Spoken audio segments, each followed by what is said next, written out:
시청자 여러분 안녕하십니까. 지금부터 중앙선거방송 토론위원회가 주관하는 제7회 전국 동시지방선거 제2차 공직선거 정책토론회를 시작하겠습니다. 저는 사회를 맡은 KBS의 김원장 기자입니다. 오늘 토론회는 공직선거법에 따라 개최되는 것으로 제7회 전국 동시지방선거를 앞두고 우리 국민들이 각 정당의 정책을 자세히 듣고 비교해보는 좋은 기회가 될 것입니다. 현재 우리 사회가 직면하고 있는 여러 문제들에 대해 우리 국민이 뽑은 또 우리 국민을 대표하는 각 정당의 입장과 대책이 무엇인지 비교해보는 좋은 시간 될 것 같습니다. 오늘은 경제 분야 토론인데요. 이 자리에는 각 정당을 대표하는 5분의 토론자가 나와 계십니다. 앉아 계신 순으로 소개해드리겠습니다. 더불어민주당 홍익표 정책위 수석부의장 나오셨습니다. 네, 안녕하십니까. 홍익표입니다. 민주평화당 유성엽 국회 교문위 위원장 자리했습니다. 예, 유성엽입니다. 안녕하세요. 예. 자유한국당 김종석 정책위 부의장 나오셨습니다. 네, 안녕하세요. 정의당 추혜선 수석대변인 나오셨습니다. 네, 안녕하세요. 추혜선입니다. 바른미래당 이혜훈 국회의원 나오셨습니다. 네, 안녕하세요. 반갑습니다. 오늘 토론 주제는 일자리 대책과 부동산 대책 이렇게 두 가지입니다. 토론 방식은 주제별로 사회자의 공통 질문에 대한 토론자의 답변을 듣고 그리고 자유 토론으로 이어집니다. 발언 시간은 공통 질문에 대한 답변 시간을 포함해서 토론자 5분께 총 9분 30초씩 드립니다. 효율적인 진행을 위해서 사회자가 토론 도중에 개입해서 질문을 할 수도 있고 또 발언할 토론자를 지명할 수 있다는 점도 말씀드리겠습니다. 그리고 상대 토론자에 대한 비방 등은 삼가해 주시기를 당부드리겠습니다. 그럼 토론 시작하겠습니다. 첫 번째 주제는 일자리 대책입니다. 먼저 사회자 공통 질문입니다. 정부는 최저임금 인상, 비정규직의 정규직화 등 일자리 관련 다양한 정책들을 시행하고 있습니다만 좀처럼 고용 사정이 나아지고 있는 것 같지는 않습니다. 또한 정부는 청년 일자리 창출을 위해 2조 9천억 규모의 추가 경정 예산안을 국회에 제출했습니다만 재정 지원을 통한 일자리 확충은 한계가 있다. 이런 지적도 많습니다. 일자리 정책과 관련한 각 당의 입장부터 들어보겠습니다. 더불어민주당 홍익표 정책위 수석부의장 먼저 이야기해 주시죠. 네, 안녕하십니까. 지금 말씀하신 것처럼 일자리 정책은 문재인 정부의 최우선의 정책 과제입니다. 지난 대통령 선거 캠페인 과정에서도 일자리 정책, 특히 청년 일자리와 관련된 정책을 최우선 과제로 제시했고요. 이번 그 추경 예산에서도 전체 4조 원에 달하는 예산 중에 2조 9천억 원이 청년 일자리와 관련된 예산입니다.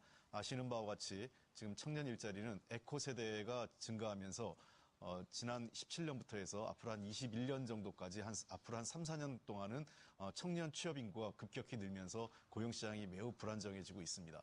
또한 군산, 창원, 울산 등 자동차 산업과 그 조선 산업 등의 정책 그 구조조정과 실업 등으로 인해서 매우 지역 경제 사정도 어렵기 때문에 이 추경이 신속하게 처리되는 것이 국가 경제에 매우 중요하다고 생각을 합니다. 정부는 이와 관련돼서 매우 실효성 있는 다양한 지원 방안을 마련하고 있습니다. 일자리 안정자금이 이제 제자리에 잡으면서 원래 추산한 그 대상자의 75%가 일자리 안정자금을 신청하면서 그 상당히 고용 유지와 정규직 또는 상근직으로 전환하는데 그 긍정적인 시장의 신호를 보이고 있습니다.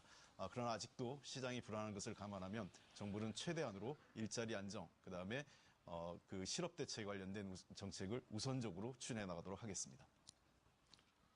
예.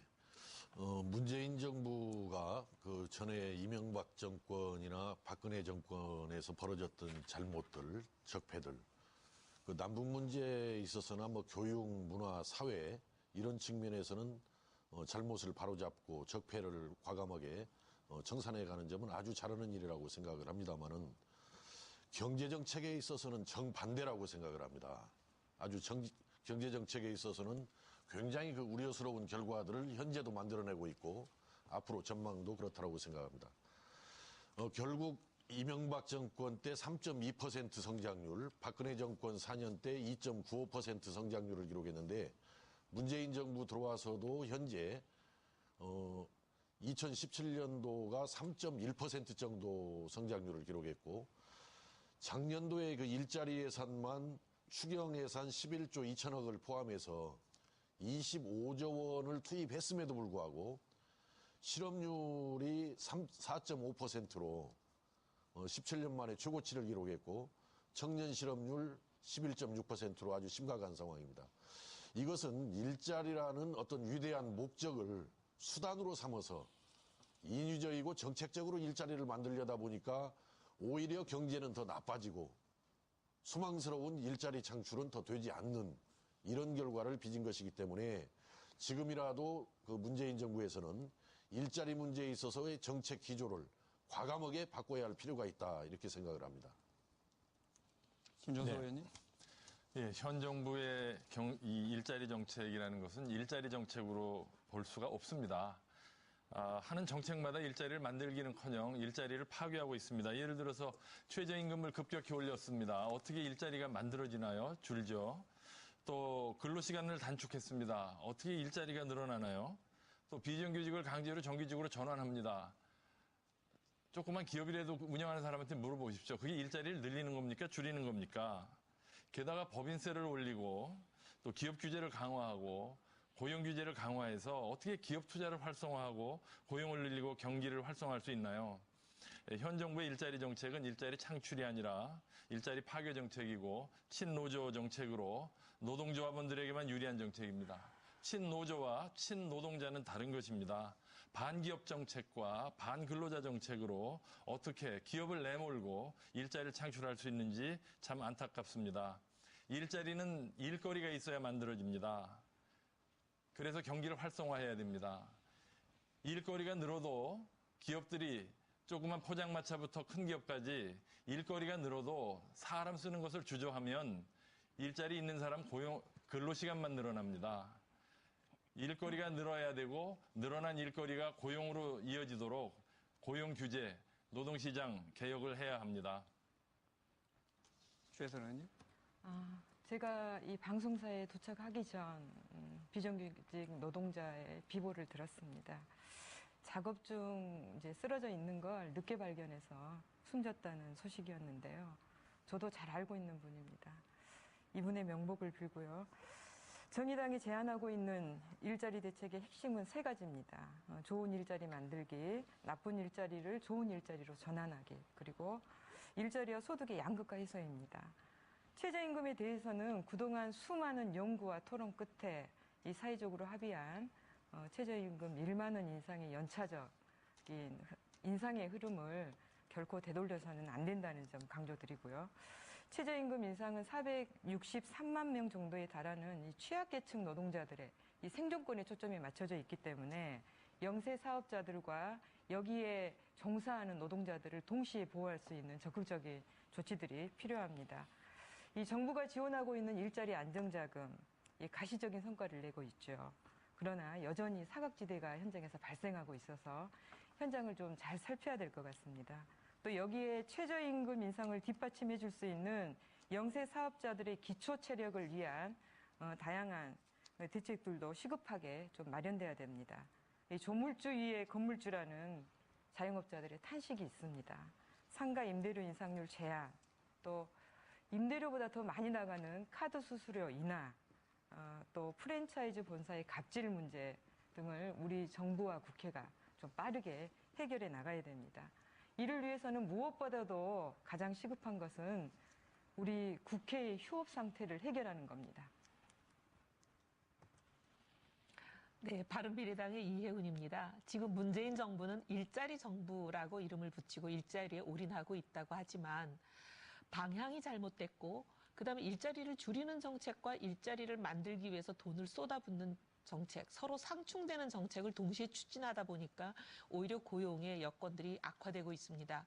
첫 번째 방향이 잘못됐다는 얘기는 민간이 일자리를 만드는 겁니다. 민간이 만들어야 좋은 일자리, 오래가는 일자리를 많이 만들 수 있습니다. 그런데 문정부는 민간을 지원하는 재정 투자에 집중하고 규제를 완화해주고 하는 그런 인프라를 깔아주는 일을 정부가 해야 되는데 정부가 직접 하겠다고 나서서 공무원을 늘리고 있으니 이게 좋은 일자리, 오래가는 일자리를 오히려 줄이고 있는 그런 상황이고요.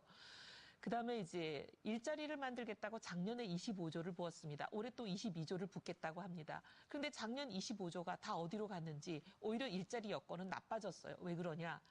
일자리를 줄이는 예를 들면 최저임금 인상과 같은 그런 정책을 동시에 추진하기 때문에 그렇습니다. 최저임금 인상이 또 의미도 있죠. 하지만 일자리를 늘리는 데는 마이너스 효과를 가져옵니다. 그런데 이제 이런 정책을 같이 병행하다 보니까 일자리는 오히려 나빠지는 상황인데 자동차도 브레이크하고 악셀을 같이 밟으면 차는 전복이 됩니다. 그래서 이렇게 상충되는 효과를 가지는 정책을 동시에 추진하는 것만큼 나쁜 게 없습니다. 국민 세금 25조가 그냥 그대로 날아가지 않았습니까? 올해 22조도 또 날아갈 수 있습니다. 지금 추경만 해주면 일자리가 생기는 것처럼 말씀하시는데 절대 그렇지 않습니다. 작년 예를 보면 알지요. 제대로 된 방향으로 제대로 된 방법을 써야 됩니다. 자, 지금부터 이 일자리 주제를 놓고 자유토론 이어가겠습니다. 첫 번째 토론자만 정해져 있습니다. 홍익표 의원님. 네, 좀 몇 가지 확인해야 될 사안들이 있는데요. 우선 문재인 정부에서 공무원 일자리를 늘린다고 했는데 문재인 정부에서 공무원 일자리가 늘어난 것은 소방, 경찰과 같은 사회안전, 특히 사회보험 서비스와 관련돼서 사회복지와 관련된 부분이 듭니다. 이것은 국민의 생활 안전과 생활 편익을 위해서 반드시 필요한 현장에 필요한 것이지 이것이 공무원이 늘린다 이건 아닙니다. 원래 이런 이 안전과 관련된 일자리나 사회보험 서비스 일자리 증가는 모든 후보가 당시 대선 때 공약했던 공통 공약 중에 하나였다고 저는 생각을 합니다. 두 번째, OECD 보고서에서 지적하고 있는 것처럼 한국 경제의 가장 큰 문제는 저임금 구조와 비정규직 문제입니다. 즉 좋은 일자리를 만들지 않는다면 그리고 이 일자리와 소득의 선순환 구조를 만들지 않는다면 한국 경제에 미래가 없다고 생각을 합니다. 즉 소득이 증가하고 이것이 소비 진작과 투자 창출로 이어져서 경제 성장이 이루어져야 됩니다. 지금 일부 이 실업률이 좀 증가했다고 얘기하다 오는데요.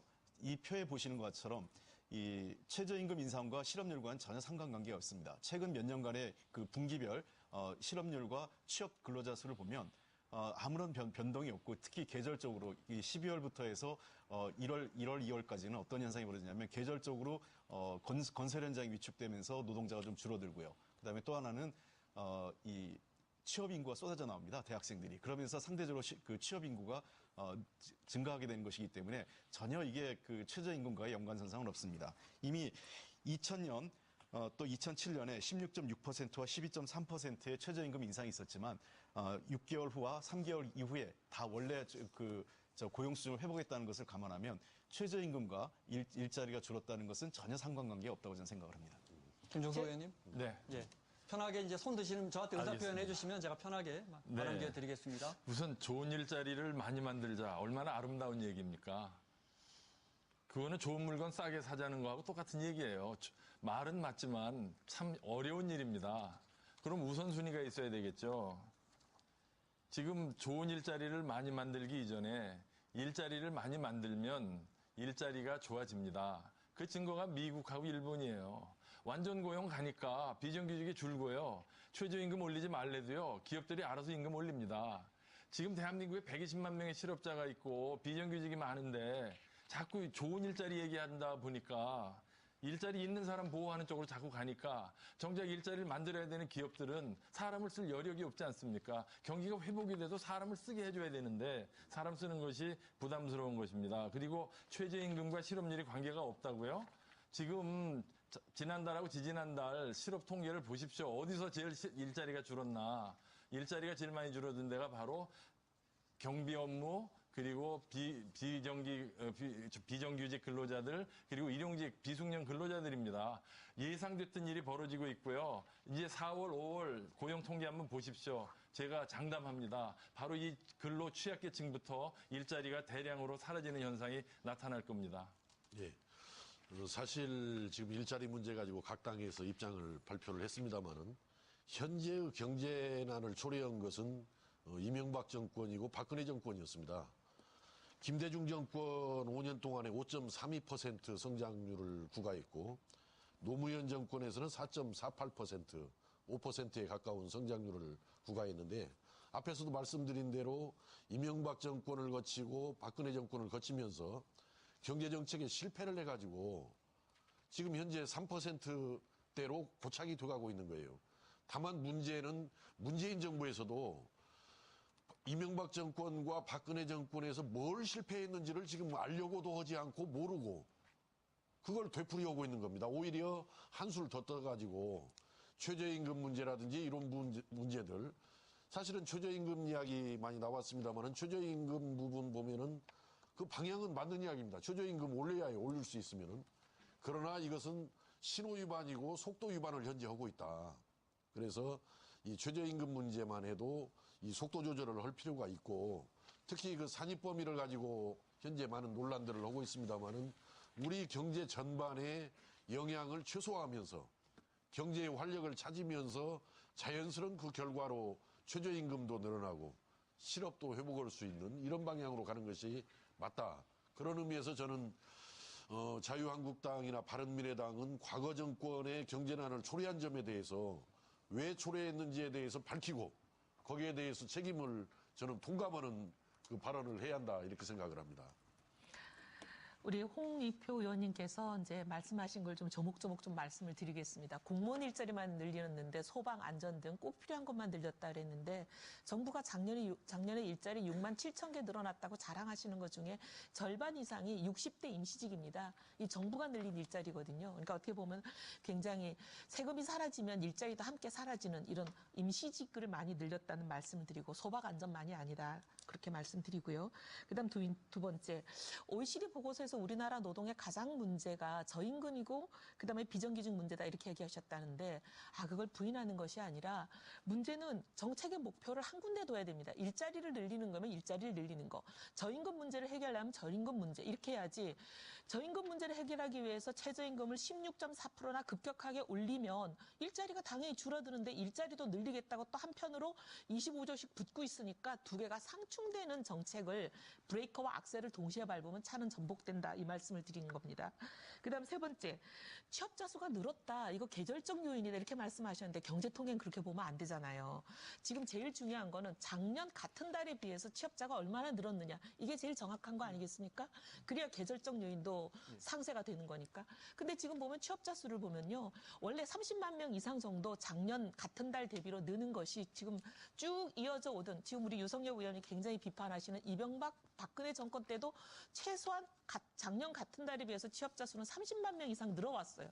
근데 지금 문재인 정부 들어가지고 이게 10만 명으로 떨어지니까 30만 명 밑으로 내려가면 이건 고용 불안 상태라고 전문가들이 아예 그냥 유형별 분류를 해놓고 있는 겁니다. 지금 고용 불안 상태로 문재인 정부가 들어섰다는 얘기를 분명히 짚어드리고 그다음에 최저임금 인상에 대해서 최저임금 인상 때문이 아니다 이렇게 말씀하셨는데 지금 줄어든 일자리를 보면요. 업종별로 편의점 아르바이트생이나 그다음에 주유소 아르바이트생들 이런 분들이 주로 대폭 줄어서 이게 도소매업이 완전히 줄었잖아요. 그리고 음식점의 그 종업원들 도우미들 그분들이 많이 줄어가지고 음식점 그다음에 숙박업 완전히 그 최저임금 대상 직종이 있는 부분이 집중적으로 줄었기 때문에 이것은 최저임금 영향이 있다, 입증이 됐다 이렇게도 보고 시간은 제가 지금 많이 썼기 때문에 나중에 다 말씀드리겠지만 미국이 100년 동안 한 연구가 최저임금 올리면 고용이 준다. 이건 결론이 이미 난 겁니다. 학계에서.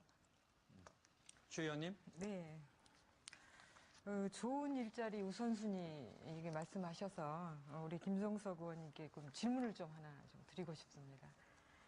이 세금을 기업에 주면 투자고 우리 일하는 노동자에게 이렇게 대가로 지불하면 비용이라고 생각하십니까? 답변 질문해야 되나? 아니요. 잠시 후에 할게요. 네. 물론 아니시겠죠. 저희가 이제 세금 폭탄이다 하는 공공 일자리 분야 얘기인데요. 저는 이 일자리가 단순한 일자리가 아니라고 생각을 합니다. 이 국민의 안전과 생명과 이 직결된 권리 문제인데요. 그 대형 우리 화재 참사를 겪으면서 각 당의 대표님들 가셔서 소방관, 충원 다 약속하셨습니다. 사고 날 때마다 반복돼서 이거 말씀하셨는데 또 다 지역구 가지고 계시니까 지역구 다녀보시면 아실 겁니다. 이게 폭력 피해 여성이나 또 미혼모 돌봄센터 같은 곳 가보면 얼마나 열악합니까? 이분들 헌신으로 국가의 책무를 지금 대신하고 있는 겁니다. 그런데 이분들 처우 개선하고 좀 공공 일자리 늘리자는 건데 그래서 국민의 어떤 권리를 확대하자는 건데 이게 그렇게 어려운지 저는 그 부분이 굉장히 안타깝고요. 그리고 지금 최저임금 인상이 공격을 받고 있습니다. 물론 자영업자 하신 분들 장사 안 되십니다. 근데 저도 저희 당에서 중소상공인 위원장을 맡고 있는데 제가 만나는 상인단체 분들 대부분 최저임금 인상 찬성하셨습니다. 이 장사하기 어렵지만 좋은 사장님 되고 싶다고 이구동성으로 말씀을 하십니다. 아마 우리 홍 위원장님도 들어보셨을 거예요. 근데 이 소상공인들 자영업자의 어려움에는 수많은 이렇게 요인이 있어요. 이 경기 침체로 인한 소비가 줄어들고 있고, 뭐 아까도 말씀드렸지만 임대료나 카드 수수료 부담의 문제도 있고요. 그런데 모든 걸 이 최저임금에 지금 혐의를 씌우고 있단 말이죠. 이건 굉장히 부당하고 잘못된 거다는 말씀드리고요. 이 최저임금은 노동자들의 최소한의 이 안전망입니다. 이것마저도 지탱하고 있지 않는 이 경제구조가 문제다. 그래서 최저임금 문제는 한국의 경제구조, 공정한 시장구조의 문제라는 점 말씀드립니다. 네. 김종석 의원님. 네. 우선 최 의원님께서 저한테 좋은 질문을 하셨습니다. 그러니까 국민 세금, 정부 재정 10억 원을 기업에게 주든가 아니면 근로자, 가게에게 주든가 거시경제적으로 보면 다 내수 진작 효과가 있는데 그것이 어느 것이 더 일자리 창출과 성장 잠재력 높이는데 효과가 있느냐를 분석해서 과학적으로 접근해야 됩니다. 무조건 재분배적으로 기업에게 주는 건 좋은 거고 근로자에게 주는 건 나쁘다? 그게 아니죠. 똑같은 돈인데 어느 것이 더 경제에 도움이 되느냐를 판단해야 되는 것이고 대개의 경우 기업에게 그것이 가는 경우 투자와 고용으로 이어지는 효과가 있다 이겁니다. 가게에게 10억 원을 줘서 소비가 늘어나도 그것이 고용 창출 효과는 상대적으로 적기 때문에 많은 국가들이 고용 창출을 위해서 기업 환경을 개선하고 투자 규제를 풀고 법인세를 내려주는 겁니다. 또 최저임금이 지금 이 자리에서 논란이 되는 것은 지극히 당연합니다. 유성엽 위원장님께서 지금 속도 위반, 저도 절대로 공감입니다. 저희 자유한국당에서는 최저임금의 급격한 인상보다는 가구별 최저소득을 보장해주는 것이 정답이라고 이미 정책적으로 공약으로 확정한 바 있습니다. 다시 말씀드려서 최저임금은 개인별로 최저임금을 보장해주는데 최저임금 근로자의 3분의 2가 중산층 가구원들입니다. 이 사람들 최저임금 올려봤자 소득 재분배 효과 별로 없습니다. 오히려 가구별로 최저소득을 보장해주면 그것이 빈곤 해소와 격차 해소에 훨씬 더 도움이 됩니다. 제가 숫자를 드리겠습니다. 대한민국에 이미 EITC라고 해서 근로소득 장려세제라는 좋은 제도가 있습니다. 이게 작년에 1조 3천억이 들어갔습니다. 그런데 지금 최저임금 올리고 뒷감당이 안 되니까 3조 원을 퍼부었죠. 일자리 안정자금이라고. 그것도 안 받아가는 거 강제로 넣지 않았습니까? 이 3조 원을 EITC 근로소득 장려세제에 넣었으면 지금 1년에 70만 원 받는 가구가 220만 원을 받게 됩니다. 자유한국당은 근로소득 장려세제를 강화해서 개인별 최저임금 인상보다는 가구별 최저소득 보장제도로 이미 공약화했고 앞으로 꾸준하게 이것을 추진할 예정이라는 것을 말씀드리겠습니다. 황익표 의원님. 이게 제가 늘 정치하면서 답답한 거는 선거 때 정당들이 다 공약 걸어놓고 선거 끝나면 다 잊어버리는데요. 이 최저임금 조기에 인상하는 문제는 당시 이 지금 나와 있는 각 당이 가장 공통된 견해였습니다. 저 죄송하지만 바른미래당 같은 경우에서도 당시 유승민 후보가 연평균 15% 인상시키겠다고 말씀하셨고 자유한국당 등등 다 모두가 조기 1만 원 다 달성 얘기했습니다. 결코 지금 우리 문재인 정부에서의 최저임금 인상이 그렇게 급격한 것이 아니라는 것이고요. 그다음에 두 번째 말씀드리고 싶은 것은 저는 정말 왜 항상 기업에게 어떤 금융 지원이나 세제 지원을 해주는 것은 투자가 되고 노동자나 일반 국민들에게 복지 지원을 해주는 것은 낭비나 재정적 낭비란 표현을 쓰는 건 정말 잘못됐다고 생각을 합니다. 저는 이제 과거 기업 위주의 소위 낙수 효과가 아니라 이제는 일반 국민들에게 소득주도 성장을 저희들은 이제 문재인 정부를 하고 그 대상은 바로 일반 국민과 서민, 특히 노동자를 대상으로 정책 지원이 이루어진다는 것입니다. 그다음에 지금 답답한 것은 아까 최혜선 의원님 지적하신 것처럼 비정규직 문제는 안전의 문제하고 직결돼 있습니다. 안전의 외조화와 연결돼 있기 때문에 지금 근로 현장에서 사고 나는 거 보십시오. 대부분 협력사나 하청업체 직원들이 와서 일하다가 사고를 당하고 있습니다. 국민의 생명만큼 소중한 것이 어디 있겠습니까? 비정규직을 정규직화 또는 직고용으로 전환하는 이유 중에 가장 큰 문제는 임금 상승도 있지만 이분들의 생명과 인권을 존중하자는 차원의 것이 핵심이라고 저는 생각을 합니다. 한 가지 더 지금 말씀드리고 싶은 거는 이 고용과 아까 관련돼서 아까 지금 정확하게 팩트를 갖고 좀 얘기를 하고 싶은데요.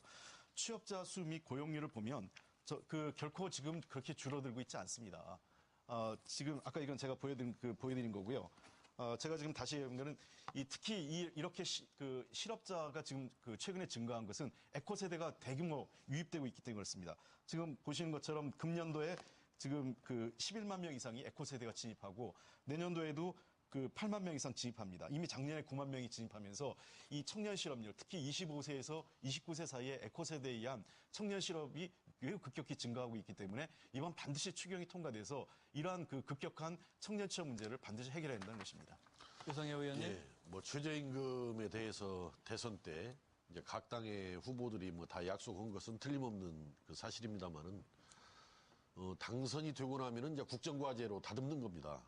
그래서 이것이 무리가 없는 내용으로 어떤 속도와 내용을 좀 조절해내는 것이 책임 있는 자세이기 때문에 대선 때 모든 당의 후보들이 다 인상을 약속했다고 해서 그것이 정당화될 수는 저는 없는 것이다 봐지고 특히 지금 최저임금에 있어서 문제는 저는 올려야 한다라고 생각해요. 인상해야 되고 방향은 맞다라고 생각하지만은 앞에서도 말씀드린 대로 이제 어떤 속도 문제 또 신호 위반 문제 이런 것이 있는데 지금 현재 산입 범위를 가지고 많은 논란들을 하고 있지 않습니까? 지금 현재는 빠져 있어요. 상여금, 숙식비, 주휴수당 이 세 가지 등이 빠져 있는데 상여금 문제는 사실은 통상임금에 포함이 되는 문제거든요. 지난번에 법원의 결정으로 노동계 요구로. 그래서 이것을 최저임금에 포함을 시킬 거냐 안 시킬 것이냐 어느 게 더 일관성이 있는 결정이냐 이 문제를 우리가 생각을 해봐야 되고 주휴수당이라고 해가지고 일주일에 이틀 일을 하지 않지 않습니까? 근데 그 중에서 하루는 유급, 하루는 무급으로 해서 특히 자영업자들이 그걸 그냥 지급을 한단 말이죠. 한 통상 8시간 분을 지급을 하게 되는데 그 주휴수당을 국가 의무화하고 있는 나라는 지금 우리나라하고 대만하고 터키 대개 세 나라 정도로 알고 있는데 그 중에서도 터키는 주휴수당을 최저임금에 집어넣습니다. 거기는. 그렇기 때문에 지금 지난번에 주휴수당을 만약에 포함해서 계산을 해보면은 이미 최저임금이 9,036원이 되는 것이고 그 어수영 최저임금 위원장도 1만 원 공약은 사실상 달성되었다. 그러면서 속도 조절을 당부하기도 했단 말이죠. 최저임금 위원장이. 그렇기 때문에 최저임금을 올리지 말자라는 것이 아니고 올리되 그 속도와 어떤 그 내용을 좀 조절을 해서 우리 경제 자체에 부담이 없도록 해야 된단 말이죠. 이게 경제에 만약에 부담을 주게 되면은 경제는 어려워질 것이고 경제가 어려워지면은 해고를 당해도 못 사는 사람부터 해고를 당합니다. 망해도 영세업체부터 망하기 때문에 우리가 아무리 좋자고 하는 일이 결국은 어려운 사람들의 일자리를 뺏어버리는 결과를 초래하는 경우는 어떠한 일이 있어도 이건 해서는 안 된다. 이렇게 생각하기 때문에 이 문제에 대해서는 정말 진지한 좀 검토와 토론을 통해서 합리적인 방법을 찾아내야 된다. 이렇게 생각합니다. 네. 자꾸 이제 홍익표 의원님 의견에 제가 좀 반론을 하는 모양새가 되는데 바른미래당도 연평균 15% 최저임금을 약속하지 않았냐 이렇게 말씀하시는데 5년 임기 동안에 평균 15%입니다. 그 얘기는 처음에 초기에는 경제 성장을 견인하고 기업들이 좀 최저임금을 올려도 인건비 부담이 감내할 수 있는 수준이 되게 먼저 여건을 만든 다음에 후반기에 가서 많이 올린다 이런 의미였거든요. 근데 이렇게 기업 여력이 되지도 않고 기업은 최악의 경기 침체를 겪고 있는 이 상황에서 단번에 처음부터 16.4%를 올리는 거하고 전혀 차원이 다른 얘기고요. 저희가 최저임금 인상 방향이 잘못됐다고 얘기하는 게 아니잖아요.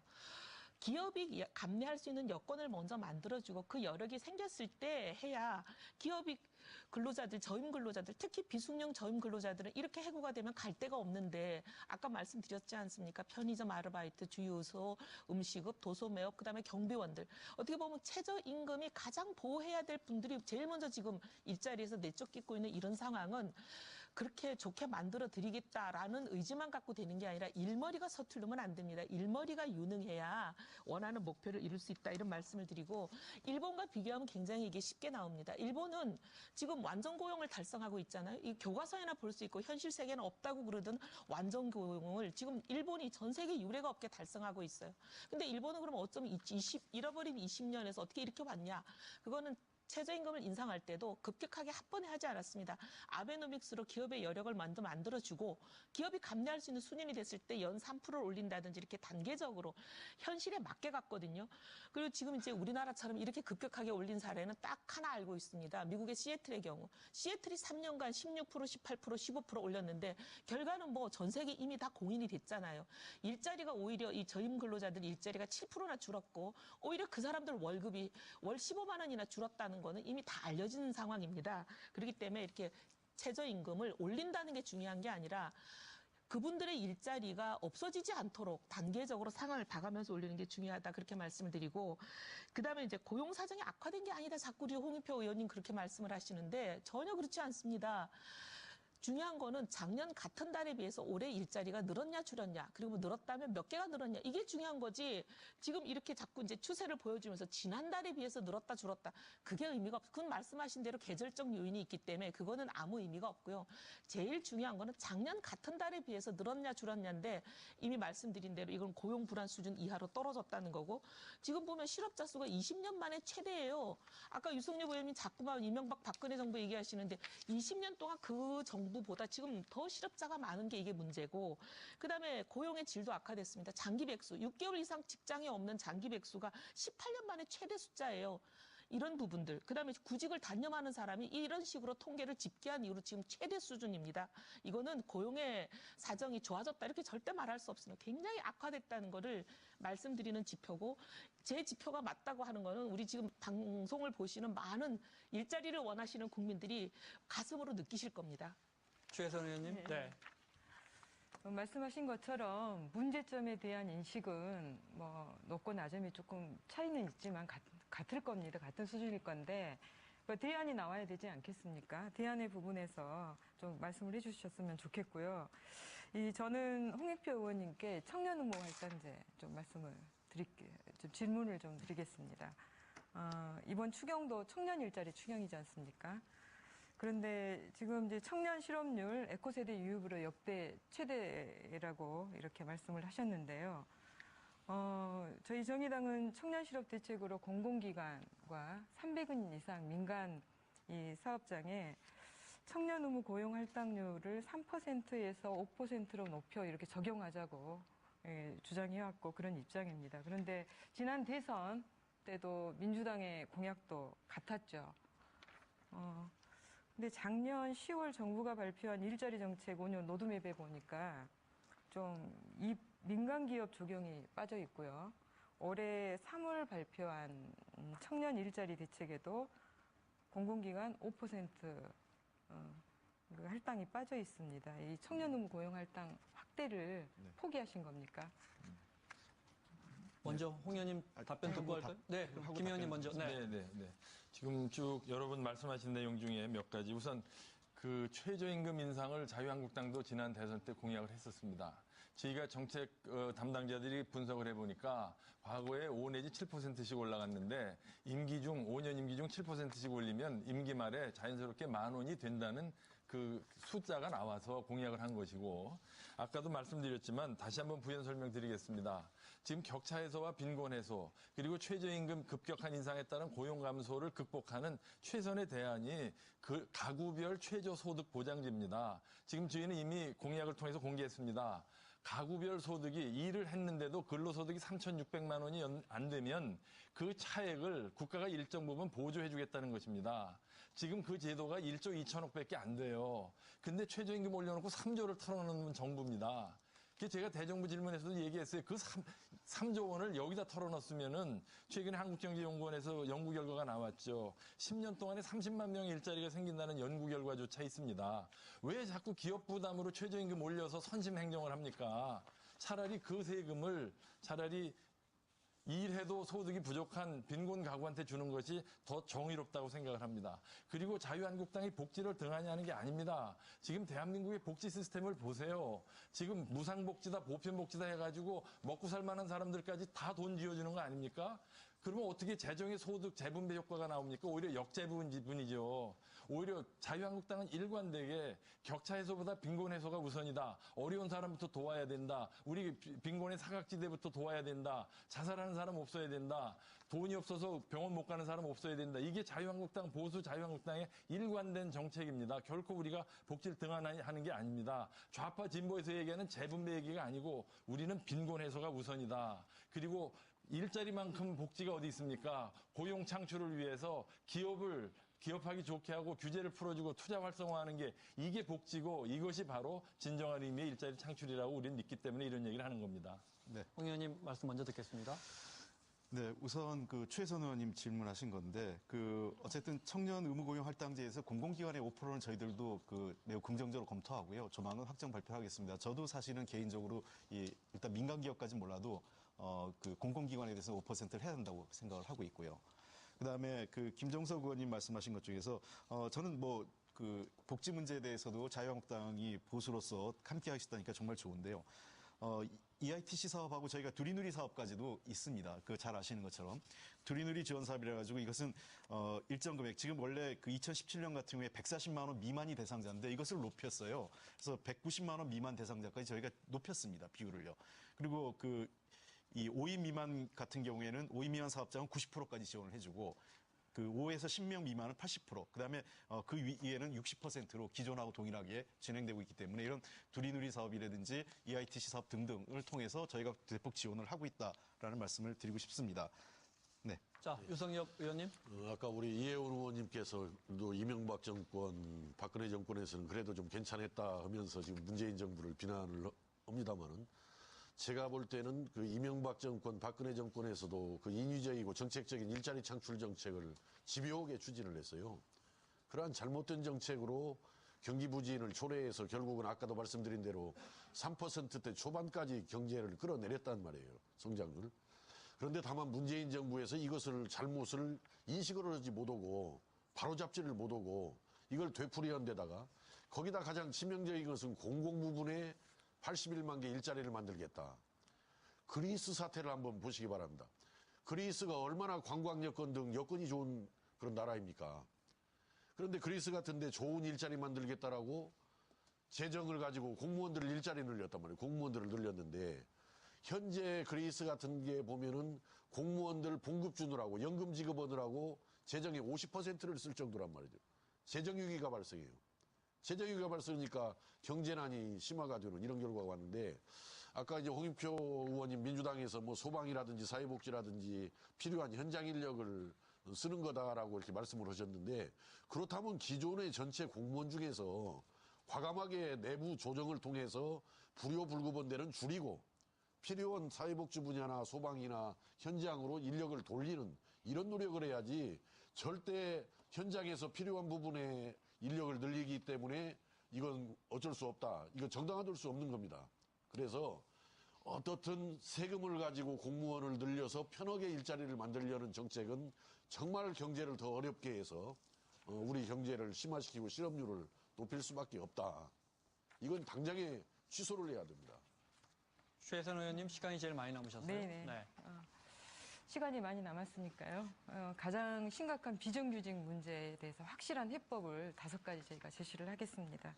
우리나라 노동자 1,900만 명 중에 절반이 비정규직입니다.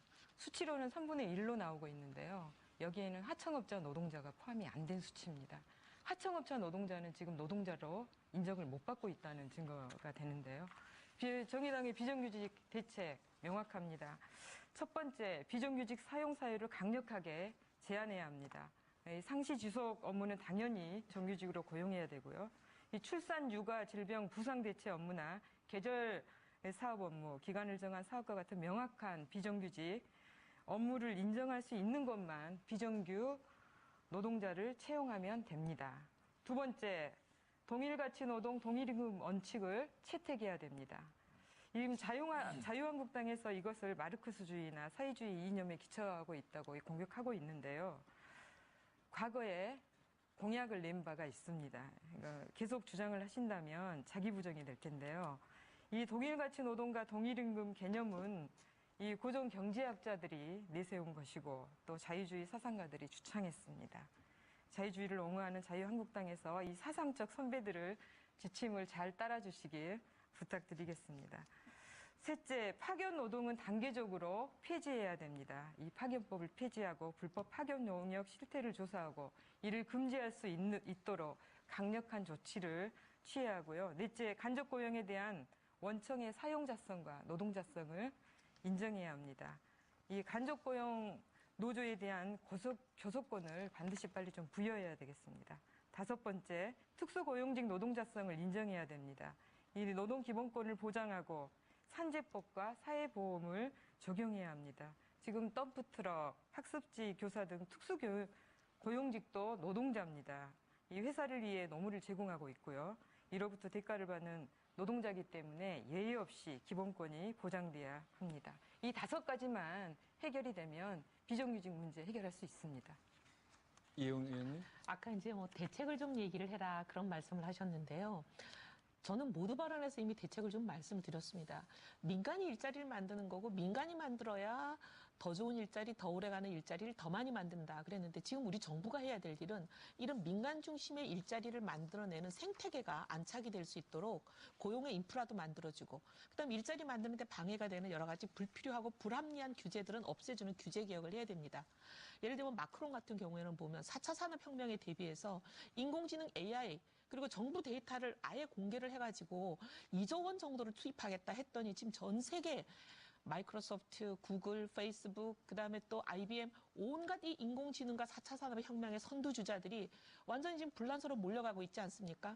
우리는 뭐 투자를 이만큼 하겠다, 일자리를 이만큼 만들겠다. 심지어 우리나라 기업인 삼성전자마저도 그 불란서의 그런 정책에 화답을 해서 거기다 지금 투자를 약속하고 있습니다.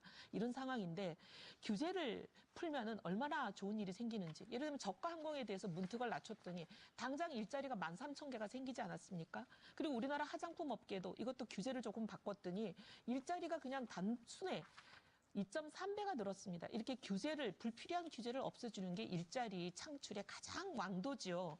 그리고 이제 또 말씀을 드리면 우리나라 정부는 오히려 거꾸로 하는 경우가 많습니다. 민간이 천신만고 끝에 새 모델을, 사업 모델을 만들어서 겨우 사업에 뛰어들면 오히려 그걸 철퇴를 내리거나 아니면 따라를 해버려가지고 민간의 아예 고용을 죽여버리는. 예를 들면 우버만 하더라도 미국에서는 12,000명 고용했습니다. 근데 우리나라는 서울시가 당장 나서가지고 불법으로 낙인 찍어버리고 쫓아내니까 못하죠. 물론 택시하고 두 업계 간에 죽고 죽이는 싸움으로 만들지 말고 서로가 상생할 수 있는 방안을 찾아주는 게 정부가 하는 역할입니다. 근데 동남아판 우버나 중국판 우버에는 우리나라 심지어 미래에셋이나 그다음에 SK 같은 대기업들이 우리나라에서 안 되니까 밖에 나가서 거기에 투자를 하지 않습니까? 이런 식으로. 그리고 겨우 민간이 한 것을 정부가 유사 서비스를 제공하는 식으로 가면 안 됩니다. 네, 김종석 의원님. 네, 제가 답변 드리겠습니다. 최혜선 의원께서 동일가치 노동 동일임금, 그거 굉장히 좋은 비전입니다. 자유한국당도 공유하고 있습니다.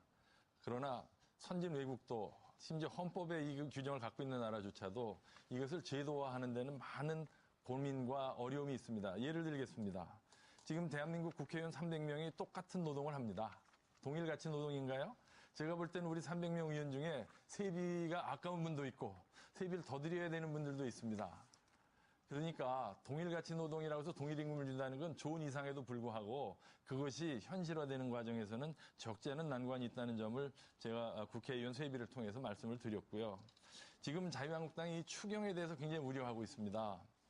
작년에 11조의 추경을 했습니다. 문재인 정부 출범 직후에.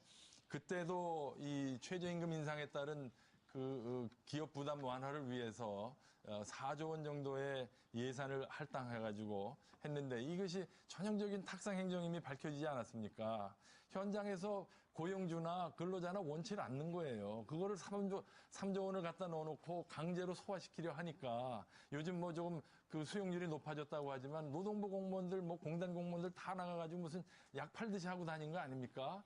똑같은 짓을 지금 또 하겠다는 거예요. 이번 추경에 2조 9천억을 중소기업에 취업하는 젊은이들한테 1년에 1,000만 원씩 3년간 주겠다는 건데 제가 현장에서 확인해 본 바에 의하면 별로 관심이 없어요. 3년 뒤에 어떻게 할 거냐 이거죠. 그래서 이렇게 자꾸 돈 퍼주는 거 하다가 오히려 그 자원의 낭비를 초래하고 오히려 정말 필요한 복지 재원이 고갈되는 그 안타까운 현실을 전 지적하고 싶은 것입니다. 유성엽 저도 의원님. 뭐 김종석 의원님 지적에 대체적으로 동의를 합니다.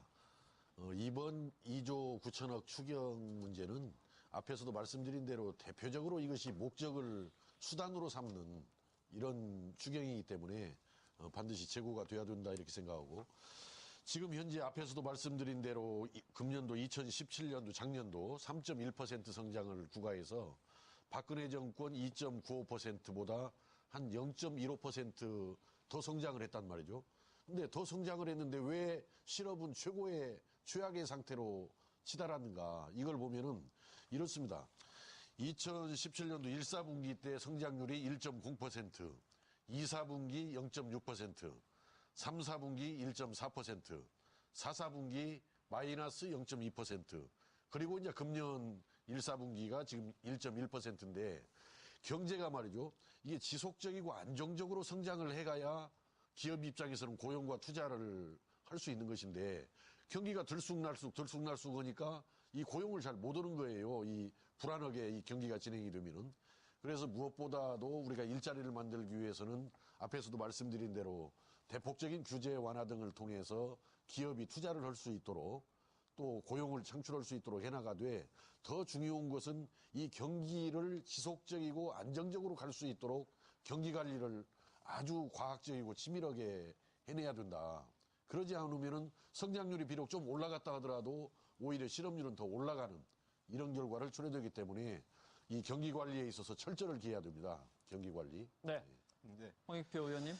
네, 제가 그 실업에 대한 문제가 없다는 게 아닙니다. 그러니까 실업이 매우 심각하죠. 아까 여러 말씀하신 것처럼. 그래서 지금 추경을 우리가 하자는 것도 바로 실업 문제를 해결해 보기 위해서 추경을 편성하자는 겁니다. 특히 청년 실업 문제가 심각하다고 말씀드렸는데, 다만 우리가 진단을 정확하게 해야 되는데, 이것이 마치 최저임금 때문에 그렇다, 저는 그게 동의할 수가 없는 게요. 아까도 말씀드렸지만 지금 중소자영업자 어려운 이유는 제일 어려운 게 프랜차이즈에 의한 가불관계, 그다음에 카드 수수료, 그리고 특히 이 상가 임대료 문제입니다. 즉, 건물주, 조물주 위에 건물주라는 얘기가 나올 정도로. 근데 이 상가 임대차 보호법 지금 몇 년째 그 법사위에서 지금 잠자고 있습니다. 자유한국당하고 지금 다 동의 안 해줘서 그렇죠. 야당에서 지금 그 일부 야당에서 동의 안 해주니까 이게 지금 잠자고 있는데, 실제로 최저임금보다 중소자영업자들은 상가 임대료 문제만 해소되면 자기들 더 인상할 수 있다고 얘기를 합니다. 그다음에 사실 고용안정자금에 대해서 여러 비판도 있지만 저희들이 현장의 목소리를 들으면 자영업자 또는 중소기업 하시는 분들은 직접 지원, 그러니까 근로자에 대한 직접 지원을 가장 선호합니다. 그래서 실제 저희들이 통계조사에서 중기중앙회 조사에 따르면 이것을 가장 선호하는 제도를 해서 저희가 앞으로 이 중소기업이나 중소자영업자들에 대해서 이미 일자리 안정자금 지원을 하고 있고, 특히 지금 중소기업의 큰 문제는 그 인력 문제인데요. 이 인력들의 핵심이 대기업을 선호하고 중소기업을 안 갑니다. 그 이유 중에 하나는 워낙 큰 임금 격차 문제인데, 지금 임금 격차가 너무 심하기 때문에 저희가 내일 채용 공제나 청년 내일 공제 채용 등을 통해서 중소기업에 고용한 청년들에게 또 기존 고용돼 있는 분들에게 추가적인 지원을 하겠다고 하는 것입니다. 그다음에 또 하나 말씀드리고 싶은 거는 저는 동일임금 해야 된다고 생각을 합니다. 아까 아베노믹스 자꾸 칭찬하셨는데요. 아베노믹스의 핵심 중에 세 가지가 최저임금 1천행 시대, 그다음에 동일노동 동일임금, 그다음에 일자리 단축이 아베노믹스의 핵심 중에 하나입니다. 그리고 규제 개선은 저는 이혜훈 의원님 지적이나 김종석 의원님 규제 개선은 저도 동의를 합니다. 그래서 저희가 특히 규제 개선은 기존 사업을 대상으로 하는 게 아니라 4차 산업혁명과 관련돼서 새로운 신산업 분야를 대상으로 해서는 저희가 규제를 좀 더 대폭적으로 완화할 필요가 있다. 특히 샌드박스 같은 것도 도입하는 것은 이미 저희가 법안을 제출한 상태입니다. 추혜선 의원님. 네, 이 IT 노동자들이 프랑스로 간 까닭은 이유를 좀 짚어봐야 되겠는데요. 이 도시의 등대 같은 꺼지지 않는 노동 때문입니다. 힘없는 노동이 있었고 또 저임금과 이 IT 기술직 노동자들의 이 노동권이 보장이 되지 않고 이분을 제대로 대접을 안 했기 때문에 대거 불란서 인도로 간 겁니다. 그 부분은 명확히 하셨으면 좋겠고요. 지금 공공분야 비정규직 재료 시대를 열겠다. 문재인 대통령이 취임하면서 약속했던 부분인데, 지금 공공분야 정규직 전환 문제에 지금 민주당에서 면밀히 살피고 계신지 모르겠어요. 지금 뭐 공공기관에서 아주 몸살을 앓고 있습니다. 전환 문제 때문에. 뭐 물론 예산 반영이 안 돼서 그런 부분도 있고요. 그런데 이게 문제가 있습니다. 이 기관장들의 소극적인 태도나 또 기피, 뭐 현상, 그리고 의지가 크지 않아서 이거 제대로 좀 진행이 안 되는 곳이 한 뭐 굉장히 많습니다. 절반 정도 되는 것 같아요. 현장을 확인해 보니까. 그런데 또 다른 문제는 이게 간접 고용을 용인하는 형태로 이 전환이 되고 있다는 문제입니다. 자회사 형태로요. 이렇게 되면 이 민간 분야에도 안 좋은 시그널을 보낼 수 있는 상황이에요. 그래서 뭔가 다른 대책을 내놔야 되지 않을까 이렇게 생각이 되는데 지금 정부에서 뭐 보완 대책 또 여당에서 생각하고 있는 보완 대책 있습니까? 자, 홍익표 의원님 또 김종석 의원님 네. 두 분 마무리 발언 시간 정도 남은 것 같은데요. 네. 제가 마무리하겠습니다. 지금 공공부문 공무원 숫자 늘려서 일자리 문제를 해결하겠다. 이건 뭐 누가 들어도 좀 이상한 일입니다만 제가 여기 추가로 던지고 싶은 질문은 그럼 공무원이 10% 늘면 공공 서비스가 10% 증가하나요? 저는 이미 있는 사람들 일 10% 덜 할 가능성도 많다고 봅니다. 이게 좌파 정부의 특징입니다. 세금 더 걷어서 큰 정부 만들고 공무원 뽑겠다는 건데 저는 공무원 더 뽑는 건 좋습니다. 그러나 공공부문 개혁 없이는 있는 사람들만 더 편해질 뿐이라는 점을 강조하고 싶습니다. 국민이 주인인 정부입니다. 공무원이 주인이 아닙니다. 그리고 이상 마치겠습니다. 나중에 네, 하죠. 또 2부에서 시간이 있으니까요. 네, 홍 의원님. 네, 그 최 의원님 질문에 대해서는 저희들도 꼼꼼히 살펴보겠습니다. 현장에 많은 문제점이 있는 거 알고요. 여러 예산의 부족, 그다음에 현장에서 어떤 의지 부족도 있는 것 인정합니다. 저희들 바로잡도록 하고요. 그 문제는 정말 같이 협조하고 싶습니다. 국민 여러분, 경제가 어렵고 특히 일자리 문제가 매우 어렵습니다. 청년 실업, 그다음에 조선업, 자동차 산업의 부진 등의 어려움이 있는데요. 반드시 추경을 꼭 통과시켜서 이 지역 경제하고 청년 실업, 그다음에 일자리 문제 해결해 줄 것을 간곡히 호소합니다. 추 의원님. 네. 네, 짧게 남았네요. 여러 가지 문제점들을 이 자리에서 지금 저희가 논의를 하고 있는데 다 국회 안에서 논의를 해야 됩니다. 이 천막에서 논의가 되겠습니까? 국회로 빨리 복귀하자 이렇게 제안드립니다. 알겠습니다. 자, 일자리 대책에 대한 토론 해봤습니다. 5분 모두 너무 시간을 잘 지켜주셨습니다. 여러분께서는 중앙선거방송토론위원회가 주관하는 제7회 전국 동시지방선거 관련 제2차 공직선거 정책 토론회 시청하고 계십니다. 오늘은 경제 분야에 대한 토론을 진행하고 있습니다. 두 번째 주제는 부동산 대책입니다. 토론 진행 방식은 동일합니다. 네. 먼저 사회자 공통 질문입니다. 이른바 파리 대책 등 정부는 여러 가지 부동산 정책을 펼쳐오고 있는데요. 부동산 시장의 변화 체감하고 계신가요? 정부는 대출 규제를 다시 강화하고 또 양도세 중과 조치나 전매 제한 등의 정책을 시행해 왔습니다만 이들 정책을 평가해 주시고 특히 최근에 논란이 되고 있는 재산세와 종부세 등 보유세율을 올릴 것인지 각 당의 입장을 알기 쉽게 설명해 주시면 됩니다. 먼저 앉은 순서대로 이번에는 민주평화당 유성엽 국회 교문위위원장의 답변 먼저 듣겠습니다. 부동산 폭등은 굉장히 심각한 문제를 야기하는 거죠. 집 가진 사람과 같이 못 온 사람 간의 어떤 상대적 박탈감도 야기를 하는 것이고 또 한정된 우리 자원을 비생산적인 부분으로 이렇게 투입하게 해서 국가의 성장 잠재력과 국제 경쟁력을 약화시켜가지고 우리 경제에 치명적인 영향을 미치는데 그래서 어떻든 부동산 투기는 막을 수 있으면 모든 대가를 치르고라도 수단을 다 동원해서라도 막을 수 있으면 막아야 한다. 그런데 문제는 부동산 투기가 진행되고 있는 상황 속에서는 어떤 긴축 대책 등 모든 대책이 한계를 가질 수밖에 없는 상황이고 또 이걸 무리하게 시행을 하다 보면은 건설 경기 하강, 부동산 경기 하강 이렇게 해서 결국은 경제난을 심화시키는 결과가 오기 때문에 현재 우리 부동산 상황이 어느 상황이냐 이걸 봐야 되는데 제가 볼 때는 현재 우리 부동산 경기는 장기 정체의 초입, 입구에 서 있지 않는가 하는 생각이 듭니다. 물론 강남 4구를 거기에는 좀 문제가 느껴지고 있습니다만은 강남 4구를 제외한 다른 지역, 특히 지방 지역을 보면은 부동산이 침체를 맞이할 가능성이 상당히 농후하게 드러나 있기 때문에 부동산 투기는 막아야 하지만은 이 부동산 투기가 아무리 부정적이고 나쁜 영향을 가져온다고 하지만은 이걸 너무 긴축을 통해서 급격하게 이걸 대처를 하게 되면 오히려 더 큰 부작용이 나오기 때문에 신중한 대처가 필요하다.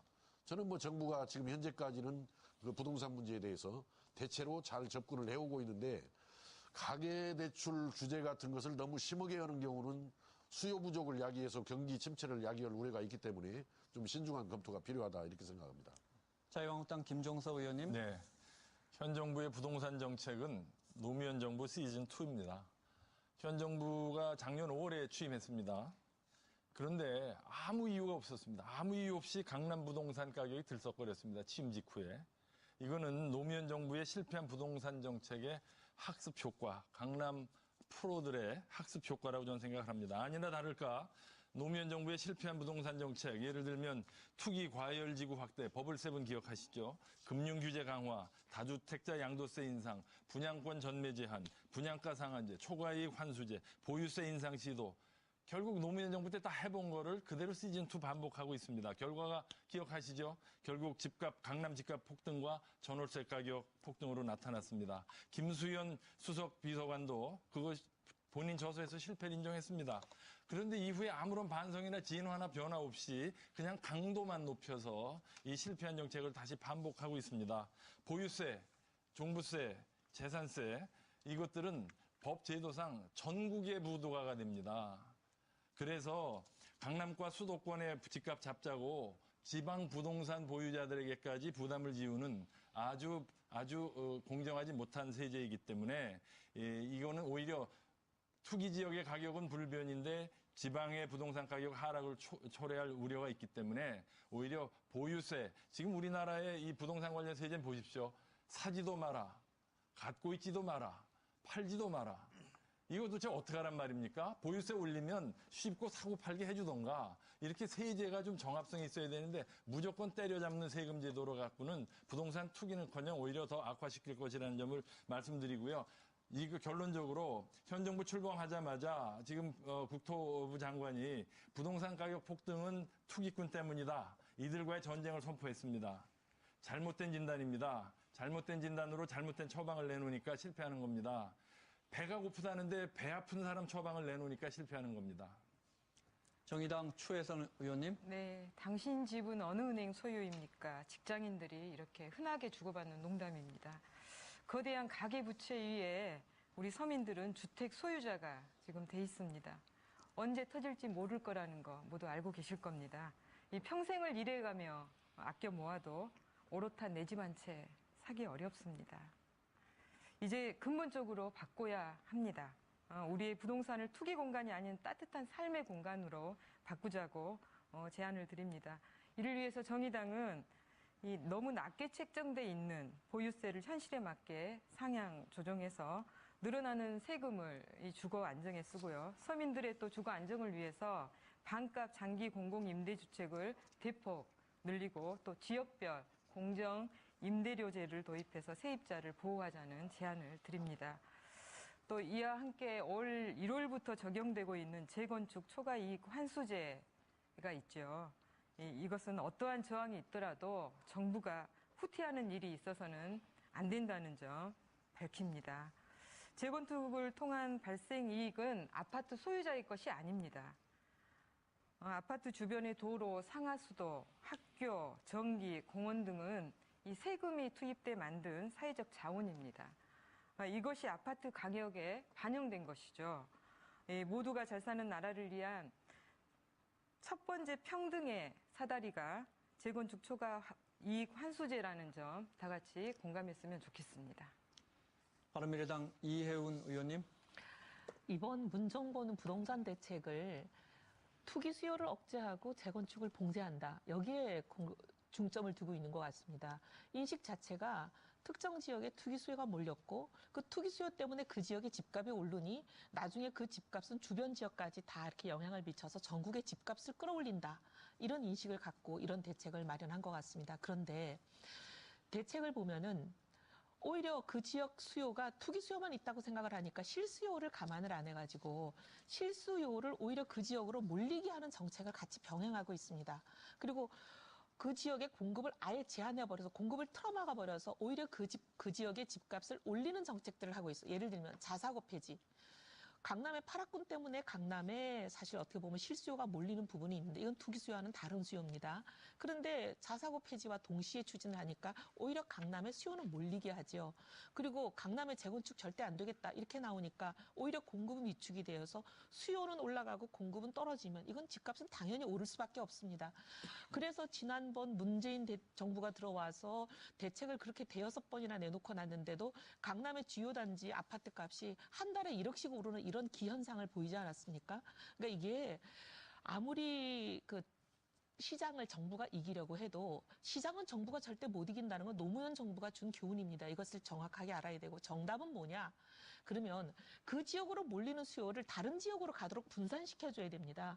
교통망을 잘해준다든지 그래서 강남 아니라 강북에도 또 아니면 또 신도시에도 재건축을 허용을 해줘가지고 강남 비슷한 대체제를 강남으로 올 사람들이 그쪽으로 가게 많이 분산시켜줘야 되고 그 강남 지역에도 보면 공급을 오히려 확충해주는 재건축을 너무 틀어막지 말고 합리적이고 타당한 재건축은 풀어주는 방식으로 가야 지금 이 정부가 원하는 강남 집값도 잡힌다 이렇게 말씀을 드리고 보유세에 대해서 말씀드리면 맞습니다. 보유세는 장기적으로 좀 이렇게 높여가고 그 대신 거래하는 거 집을 사고 팔고 하는 것을 못하게 할 수는 없으니까 거래세는 오히려 줄여주는 이 두 개가 동시에 추진되되 노무현 정부 때 너무나 급격하게 과도하게 무리하게 도저히 사람이 감당할 수 없는 수준으로 하니까 그게 세금 폭탄이 돼가지고 결국 정권을 몰락시키는 그런 부메랑으로 돌아오지 않았습니까? 그리고 헌재에서도 위헌 판결, 헌법 불합치 판결을 2개나 받고 그래서 결국은 이게 단계적으로 시장 상황에 맞추어서 감내할 수 있는 수준으로 가야 된다 이렇게 말씀드리겠습니다. 네, 더불어민주당 홍익표 의원님. 네, 부동산 정책은 국민의 삶과 그다음에 주거 안정과 직결돼 있다는 측면에서 저희들도 매우 중요하게 보고 있습니다. 특히 지난해 부동산 시장이 그 강남 3구를 중심으로 급등하는 현상을 보였기 때문에 파리 부동산 대책을 포함해서 여러 차례 그 가계 안정, 그 주택 그 부동산 가격 안정 대책을 발표한 바 있습니다. 그 결과 매매 시장은 상당히 안정된 것으로 지금 나타나고 있습니다. 특히 4월 말 들어서 4주째 들어서 강남 4구의 부동산 가격, 매매 가격이 일부 하락하는 추세를 보이고 있고요. 그다음에 전월세 시장은 다행히 지속적으로 안정세를 보이고 있습니다.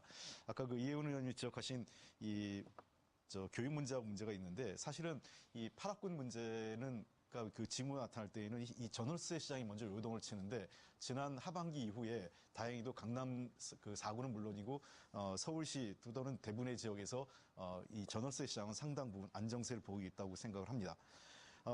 문재인 정부의 핵심 정책은 이런 그 투기에 대해서는 강력하게 대응하고 반면에 실소유자 중심으로 해서 임대주택 활성화라든지 또는 신혼부부에 대해서 주택 공급을 확대하는 방식으로 두 가지 정책을 동시에 추진할 계획입니다. 그러나 이 부동산 문제는 아까 말씀드렸지만 가계의 주관적 문제, 그다음에 자산의 불평등, 그 향후 조세 정책과 연결되어 있는 것을 종합적으로 고려해서 정책을 취해 나갈 것입니다. 관련해서 부동산 보유세는 공정한 세부담, 그다음에 부동산 시장 안정, 그다음에 자원 배분의 효율성, 그다음에 자산 양극화를 완화한다는 측면에서 매우 중요한 정책이라고 생각을 합니다. 저희는 보유세는 단계적으로 현실화시켜 나갈 계획입니다. 물론 그 과정에서 거래세, 양도소득세 등을 포함한 거래세는 요율을 같이 연동해서 조정해 나갈 계획입니다. 분명히 말씀드리면 부동산 투기에 대해서는 강력하게 대응할 겁니다. 모든 정책 수단을 통해서 반드시 집값이 투기 세력에 의해서 부동산 가격이 흔들리거나 집값이 이상 급등하는 것은 저희들이 결코 좌시하지 않겠습니다. 자, 토론 시작 11시, 한 1시간 3분 정도 지나고 있습니다. 이어서 여러 정부의 부동산 대책과 특히 재산세 등 보유세 인상 문제에 대한 자유토론 이어가겠습니다. 민주평화당 유성엽 의원부터 시작하겠습니다. 물론 모든 대책이나 정책은 그것이 현재 어떤 여건에 놓여 있느냐, 어떤 상황에 처해 있느냐, 이걸 가지고 판단을 해야 되는데, 과연 지금 부동산 문제가 지금 어떤 상황인가? 제가 볼 때는 앞에서도 말씀드린 대로 지금 우리나라의 부동산 문제는 아주 장기 침체의 초입에 들어서 있는 저는 이런 상태로 보기 때문에 지금은 부동산 투기를 걱정할 때가 아니고 부동산 경기가 급격히 추락하는 경우를 우리가 내다보면서 대책을 차지할 때다 이렇게 생각합니다. 이 부동산 경기가 급격하게 추락을 하게 되면은 부동산을 매개로 해서 금융기관으로부터 대출을 받은 사람들의 문제가 있고 또 대출을 해준 금융기관의 문제가 있는데 이게 심각한 부동산 어떤 추락으로 가게 되면은 금융위기로까지 발전할 가능성이 굉장히 크다. 이 금융위기는 우리나라의 경제난을 심각하게 초래한 적이 한두 번이 아니기 때문에 부동산 문제는 정말 우리가 신중하니 바라다 봐야 되지 부동산 투기를 때려잡자. 이건 뭐 감정적으로는 얼마나 시원하고 좋은 이야기입니까? 그러나 그렇게만 바라보는 것은 너무 일방적인 접근이 될 수가 있기 때문에 혹시라도 보유세율을 인상하자라는 것이 부동산 투기를 막기 위해서 나오는 정책이라면은 검토하는 정책이라면은 저는 이건 잘못된 거라고 생각합니다. 물론 장기적으로 우리 재산세를 국세로 전환하고 그러면서 뭔가 빈부격차, 지역격차를 해소해 나가는 것은 필요할 수 있겠습니다만은 지금 이 시점에서 보유세, 특히 재산세를 인상하는 것은 굉장히 위험한 결과를 초래할 수 있다. 저는 보유세 인상 정책에 대해서는 반대합니다. 김종석 의원님. 이 부동산 정책의 목표는 특히 정부는 그 가격 안정보다는 서민 주거 복지 그리고 서민들의 주거 안정을 추구해야 된다고 생각합니다. 무슨 10억짜리 아파트를 15억에 팔았다고 해서 돈 많은 사람끼리 거래하는 것까지 국가가 공익의 이름으로 개입해야 되는 건지에 대해서는 사실 논의가 좀 필요합니다. 오히려 저소득층 서민들이 안심하고 살 수 있는 주거 복지, 주거 안정, 예를 들면 주거비 보조 정책이라든지 또는 민간 사업자에 의해서 기업형 임대주택을 계속 공급 확대를 해서 가격 안정을 꾀한다든지 이런 정책이 필요한 것이고요. 투기 세력 때문에 주택 가격이 올라간다? 이건 아무런 경제학자한테 물어보십시오. 이게 인과관계가 반대입니다. 가격이 올라갈 것 같으니까 투기꾼이 모이는 거죠. 그러니까 지금 투기 때문에 가격이 올라간다는 잘못된 관찰 때문에 잘못된 정책이 계속 나오는 것입니다. 오히려 부동산 가격의 가격 상승 기대를 해소하는 것이 가장 효과적인 투기 대책이고 부동산 정책이라고 봅니다. 특히 조세 금융 규제를 강화해가지고 실수요자들의 주택 마련 기회를 박탈하는 거, 전 이거 굉장히 불공정하다고 생각합니다. 그나마 사회 초년생이 사회에 나와서 집을 한 채 마련하려고 하는데 자꾸 세금도 없고 자꾸 금융 규제 강화하니까 그 꿈을 이룰 그 기회만 더 줄어드는 거 아닙니까? 오히려 투기 세력은요, 은행 대출도 없고요, 현금도 많아요. 세금 올려봤자 그 사람들 돈 다 내고요. 저 부동산이라는 게 결국 부잣집 애들 물려받는 것으로 전락한다니까요. 그래서 오히려 이 보유세 높이는 것도요, 이 은퇴한 노인들 집 한 채 갖고 있는데 이 사람들 자꾸 보유세 올려봐야 생활만 더 공공해지고 노인 빈곤층 되는 거 아닙니까? 그래서 보유세는 그 효과를 봐서 소득 재분배 효과나 어떤 그 부동산 정책의 효과를 면밀히 검증해서 신중하게 처리해야 된다고 생각합니다. 유성엽 의원님 발언 기회를 먼저 드릴게요. 네, 그렇게 되겠습니다. 지금 현재 상태가 지금 현재 우리가 수요 부분이 과거로 이동을 해가고 현재는 지금 수요 공동화 현상이 현재 접해 있는 상태다. 그래서 지금 부동산이 앞에서도 말씀드린 대로 현재는 투기가 걱정인 그런 상황이 아니고 부동산 경기에 심각한 하락으로 이어지지 않도록 그 대책을 찾는 것이 좋기 때문에 지금 현재 우리 부동산 투기를 잡기 위해서 뭔가 강력한 정책을 검토해야 한다 하는 것은 굉장히 그 잘못된 방향이고 적절치 못한 그런 내용이라고 생각을 합니다. 최혜선 의원님. 네. 우선 김종석 의원님 노인민권 문제 보유세 관련해서 말씀을 하셨는데요. 이 특수한 경우를 좀 일반화시키는 경향이다. 말씀을 좀 드릴 수 있겠습니다. 예, 이걸 보유세 제도와 연결시키는 건 좀 적절치 않다고 생각하고요. 이 문제는 오히려 실버 세대 일자리 문제와 연결이 돼서 은퇴자들이 새로운 일자리를 통해 수입을 얻고 남은 삶은 윤택하게 보낼 수 있는 어떤 사회 공공방 차원에서 우리가 대책을 논의해야 된다. 이 말씀을 드립니다. 이 보유세율 인상에 대해서 너무 시각이 이렇게 좀 첨예하게 달라서 이렇게 말씀을 드리겠는데요.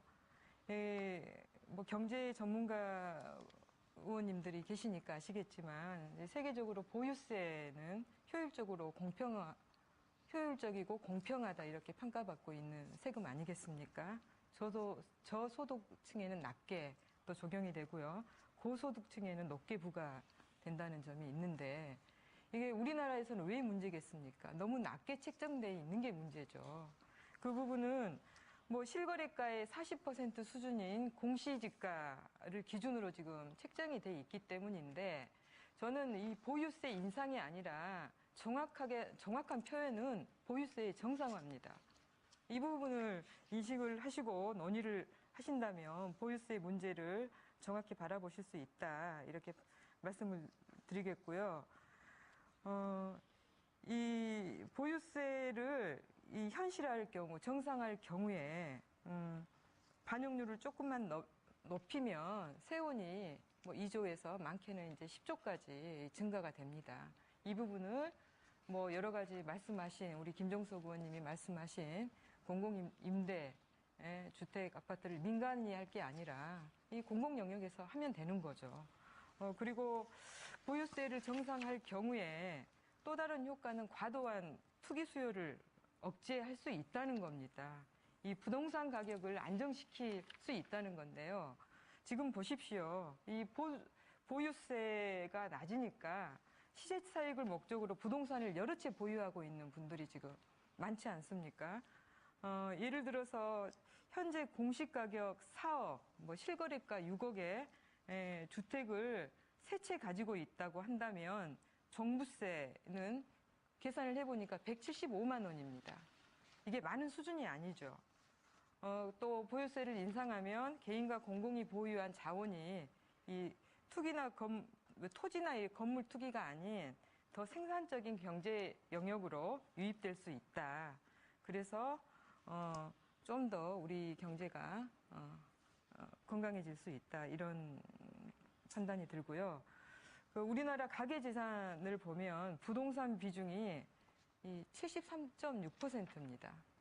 그야말로 이 부동산 경제 안에서 우리가 죽어라 살아가는 형국인데 이 부동산 경기를 부양하겠다고요? 이거는 이제 말이 안 된다고 보고요. 미국은 29% 되고요. 일본이 35% 됩니다. 영국이 53%대. 영국은 투기가 좀 과열된 나라라고 우리가 알고 있지 않습니까? 그래서 한국은 부동산 경제 국가라 해도 지금 과언이 아닌 상태입니다. 자, 바른미래당 이혜훈 의원님. 네. 지금 이제 특정 지역에 몰리는 수요가 그냥 이건 뭐 투기 수요다 이렇게 단정을 하고 접근을 하기 때문에 아까 제가 말씀드린 대로 정책이 오히려 역효과를 낸다 이렇게 말씀을 드렸는데요. 이게 투기 수요인가 실수요인가 볼 수 있는 좋은 사례가 있습니다. 왜냐하면 최근에 이제 DH개포라고 새 분양이 있었습니다. 근데 밤을 새워서 사람들이 줄을 섰거든요. 그 얘기는 수요가 많이 몰린다는 뜻입니다. 근데 지금 강남 지역에는 투기 수요가 발붙이기가 굉장히 어렵습니다. 투기 지역으로 지정을 해버렸기 때문에 1주택자라 하더라도 여러 가지 조사를 했을 때 만약에 문제가 생긴다. 그 1주택자 조건을 충족을 못한다. 그럼 양도세 폭탄을 맞아요. 그것만이 아니라 자금 출처를 지금 다 사사시 조사합니다. 그리고 중도금 대출도 봉쇄가 돼 있어요. 그리고 위장전입 여부도 지금 거의 뭐 사정기관을 동원해서 하듯이 지금 조사를 합니다. 이런 상황에서 강남의 투기 수요가 이렇게 밤을 새워서 사람들이 몰릴 만큼 되기가 어렵다는 거죠. 물론 이제 홍익표 의원님은 또 이렇게 반론하실 거예요. 분양가 상한제를 지금 했기 때문에 분양가가 주변보다 좀 낮으니까 일종의 로또 효과 때문에 오지 않았겠냐. 그런 면도 없지는 않겠죠. 하지만 투기 수요가 여기 올 수가 없습니다. 어쨌든 실수요 중에서 좀 몰리는 거죠. 근데 이렇게 실수요 자체도 그냥 투기 수요다. 너무 감정적으로 진단하고 접근하면 지난번 노무현 정부 때랑 똑같은 재앙이 되풀이가 됩니다. 그렇게 얘기를 말씀을 드리고 보유세. 지금 우리 최혜선 의원님이 계속 말씀하셨는데 보유세 인상에 대한 여러 가지 긍정적인 효과가 있다는 거 다 인정하죠. 그래서 우리도 보유세에 대해서 그런 입장을 밝혔고 바른미래당은. 그런데 이 보유세라는 것이 집을 많이 갖고 있거나 고액집을 갖고 있는 사람을 혼내줘야 되겠다. 이렇게 접근을 하면 지난번 노무현 정부 때랑 똑같이 됩니다. 그 세금 폭탄으로 정권을 잃어버린 그런 뼈아픈 경험이 있잖아요. 지금 근데 이제 뭐 많은 사람들이 걱정하는 건 뭐냐면 지금 이 보유세를 얼마나 인상할 것인가 하는 문제를 결정하는 재정개혁위원회가 생기지 않았습니까? 특별위원회가. 거기 소장으로 오신 분이 참여연대 재정개혁센터 소장 출신인데 그 연구소, 센터의 여러 가지 방안들을 보면 그 방안대로 가지 않겠느냐. 왜냐하면 위원들도 참여연대 영향을 받는 분들이 많이 포진을 했으니까 그렇게들 생각하고 있는데 그 방안은 종부세를 지금 당장 2배를 올린다는 방안 아닙니까? 세금을 2배로 올리면은요, 이 어마어마한 부작용도 납니다. 그래서 이 정부가 저는 제발 성공하기를 바라는 차원, 그리고 국민들도 피해를 입지 않기를 바라는 차원에서 너무 무리하고 급격한 과도한 인상은 재앙을 가져올 것이다. 그렇게 말씀을 드리죠. 더불어민주당 홍익표 의원님 의견 듣겠습니다. 네, 전체적으로 그 부동산 정책에 대해서는 그래도 약간의 정당 간의 공통점은 있는 것 같습니다. 우선 이혜원 의원님 좋은 지적 해주셨는데요. 저희들도 부동산 시장에 대해서 매우 조심스럽게 접근합니다. 이 급등락에 대해서 저희들도 매우 조심스럽게 접근하고 있고, 특히 보유세를 단순히 아까 제가 모두에도 말씀드렸지만 보유세는 현실화 시켜야 된다는 거고요. 그러니까 OECD 선진국에 비해서 상대적으로 낮은 수준이기 때문에 현재 공시지가 수준하고 비례해 가면서 단계적으로 현실화해 가는데, 단순히 투기 세력을 억제하는 차원이 아니라 이것은 자산의 불평등, 그다음에 세제 공정성과 연동해서 단계적으로 추진하겠다, 이런 입장을 갖고 있습니다. 근데 이 주택 문제에 대해서는 좀 더 연원을 살펴보면 사실은 지난 2013년 이후에 부동산 시장에 대한 규제 완화가 대폭적으로 이루어지면서 사실상 최경환 부총리 당시에 가장 화제가 됐던 말이 빚내서 집 사라는 거였습니다. 그로 인해서 가계대출 문제가 OECD에서 지적하는 경제 위기 중에 큰 우리나라 리스크 요인, 위험 요인 중에 하나가 바로 가계부채 문제였습니다. 제가 이게 한 가지 예를 들면 우리나라 가계부채 규모를 좀 볼게요. 가계부채 규모가 지금 아시다시피 지난 박근혜 정부 때 특히 2015년, 16년 당시에 아주 급등했습니다. 연평균 증가율이 10%대로 올라갔고 최대치를 기록했습니다. 물론 이 문재인 정부 들어와서도 이 어쩔 수 없이 누적 금액 자체는 계속적으로 증가하고 있지만 증가율 자체는 8.2%로 근래 들어와서 가장 낮은 수준으로 지금 가계부채 증가율을 떨어뜨린 겁니다. 즉 가계부채 증가율을 일단 잡았다는 측면에서 부동산 시장에서 빚내서 집 사는 현상을 좀 우리가 잡았던 거고요. 이 부동산 시장의 이 문제가 심각한 거는 가계부채하고 연동을 안 지을 수가 없습니다. 미국하고 비교해보면 2008년도 소위 이명박 정부가 출범한 이후에 미국하고만 비교해봐도 미국은 이미 그 당시 서브프라임 모기 사태로 인해서 단계적으로 가계부채 문제가 하락 추세 안정화를 취한 반면에 우리나라는 계속 이렇게 급등을 한 겁니다. 비슷한 수준에서.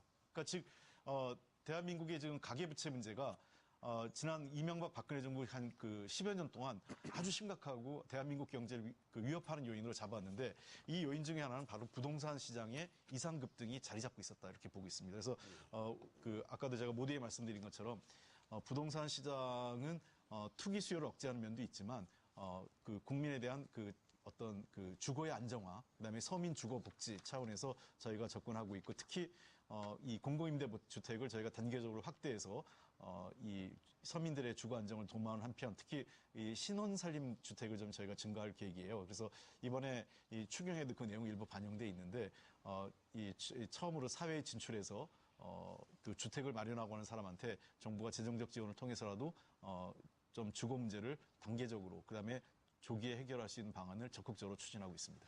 이혜훈 의원님 의견 먼저 듣겠습니다. 네. 가계부채 문제는 굉장히 저는 공감합니다. 사실 이명박 박근혜 정부 때 너무 비정상적으로 올랐죠. 특히 박근혜 정부가 심각했는데 박근혜 정부의 그 가계부채가 그렇게 급등하게 거의 연 12%씩 올랐잖아요.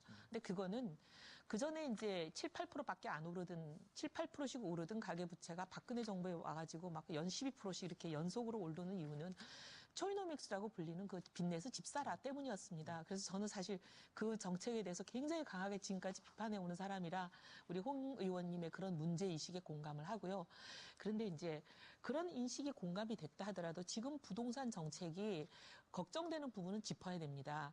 지금 보면 대출 규제를 강화하는 거는 저는 뭐 나쁘진 않다고. 근데 이것도 미세 접근을 해야 됩니다.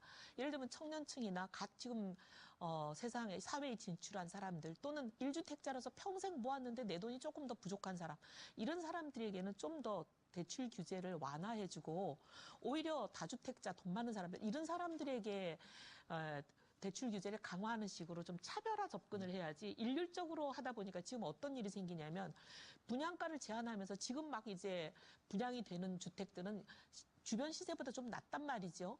그런데 거기다 대출 규제를 서민들까지 그냥 다 해버리니까 오히려 돈 있는 사람들만 이 로또를 다 가져가는 굉장히 이 정부가 원치 않는 방향으로 역효과가 나고 있어요. 그래서 이 정책이라는 것은 추진하려는 의지도 좋지만 일머리가 굉장히 중요합니다. 그래서 이것은 미세하게 차별화 접근을 해야 된다 이렇게 말씀드리겠습니다. 유성엽 의원님 먼저. 네. 가계대출, 가계부채 문제가 지금 이야기가 되고 있습니다만 사실은 가계부채 문제를 나중에 잘 연착륙시켜서 잘 해결하기 위해서라도 이 부동산 문제를 너무 때려잡는 쪽으로 가는 것은 굉장히 위험하다.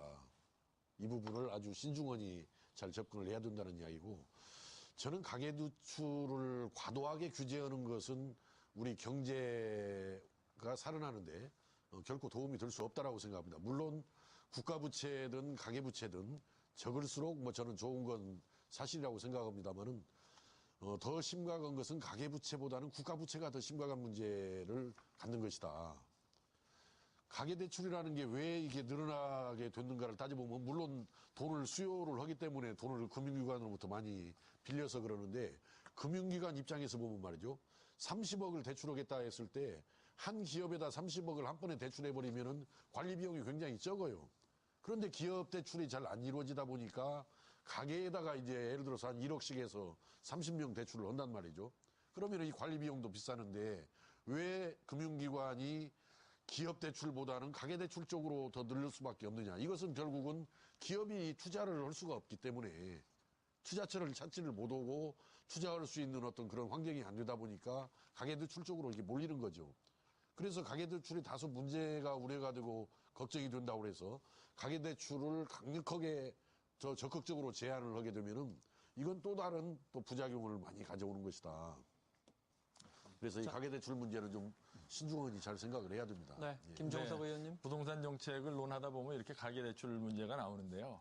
가계대출의 그 총량의 내부를 보면 그게 그 주택담보대출도 일부 있지만 상당히 많은 수가 자영사업자들의 사업자비금이거나 가계 생계비도 많아요.